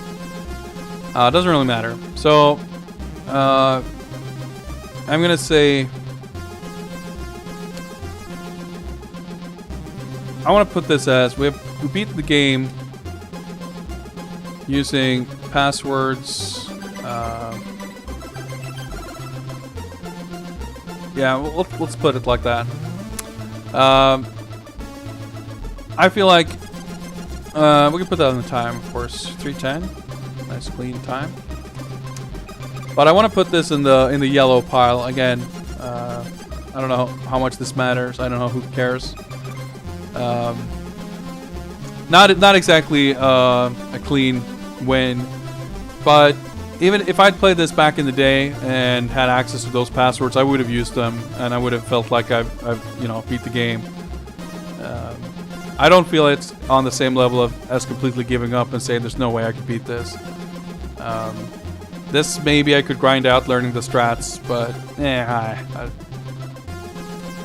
it's whatever. But if you think less of me for using passwords, whatever, that's fine. That's your call. I'm gonna just reiterate that this is not really about beating the games. It's much more about just exploring and checking them out anyway, and seeing the kind of historical, chronological context for these games, and seeing which one came after the other and how they compare to each other, basically. But next up will be Batman Returns on the Super Nintendo, which again I do have an actual cartridge of, so I'll be playing that on real hardware. It's gonna be fun, but we don't have emulator tools to help us, so that might just be a flat out give up. We'll see. Or hey, maybe I'll actually beat it. I know from having played it before that I have never beaten it. That makes me suspect that it's going to be hard and that I won't be able to beat it easily now, but who knows. So that's one more Batman Returns game on consoles, and then we have the quite infamous Batman Returns on Amiga coming up after that, and that's going to be a doozy. However, as previously mentioned, on hopefully Monday, maybe Tuesday, I will be getting Hokuto ga Gotoku, and I'll be going all in on that game, and all the other stream stuff I've got going on, I think, is basically going to end up being a little bit on the back burner. Maybe I'll still feel like doing weekly Backman streams, but I wouldn't expect it. I wouldn't take that for granted. So we might be seeing a little bit of a break. And, this isn't the worst place to take a break, because we are, in fact, roughly a quarter of the way through. I can't believe how quickly this has been. I should probably put the dates down for when I've beaten these games, by the way. Maybe I'll add that to the spreadsheet. It's really interesting to see how long it takes. I mean, it's not going to be a break from streaming. It's just that I'll be streaming other stuff. But like I said, we'll see. We'll see how that ends up. Hey, LR, you're just in time for me to wrap up here, unfortunately, but it's the way it goes.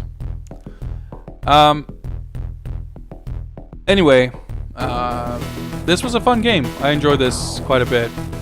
And I will definitely speak fondly of this game if I ever come into a conversation about good NES soundtracks or good-looking NES games or cool, underappreciated NES games. Because I do think, for everything I've complained about, I do think this is underappreciated. I think this deserves more credit than it gets. Stream tomorrow? Question mark. Answer: yes. Tomorrow we'll do our last Fist of the North Star stream leading into Hokuto ga Gotoku. And the plan for now is to take a look at the Bandai series of Hokuto no Ken games for Famicom and Super Famicom. And yeah, I guess that's going to be a bit of a doozy too.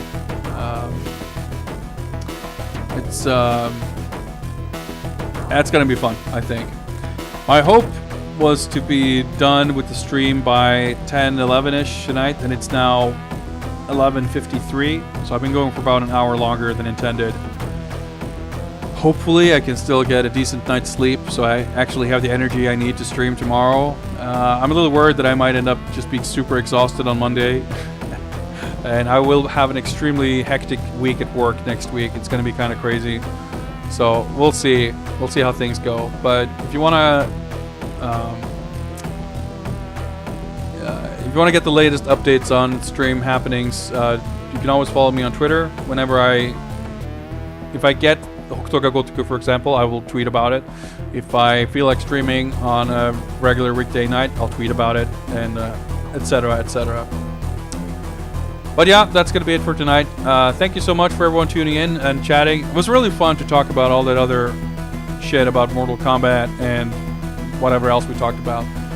You guys make this a lot of fun, so just as much thanks right back to you. That's going to be it for tonight, but stick around and I'll find somewhere to send all of y'all. Thanks for watching. Bye.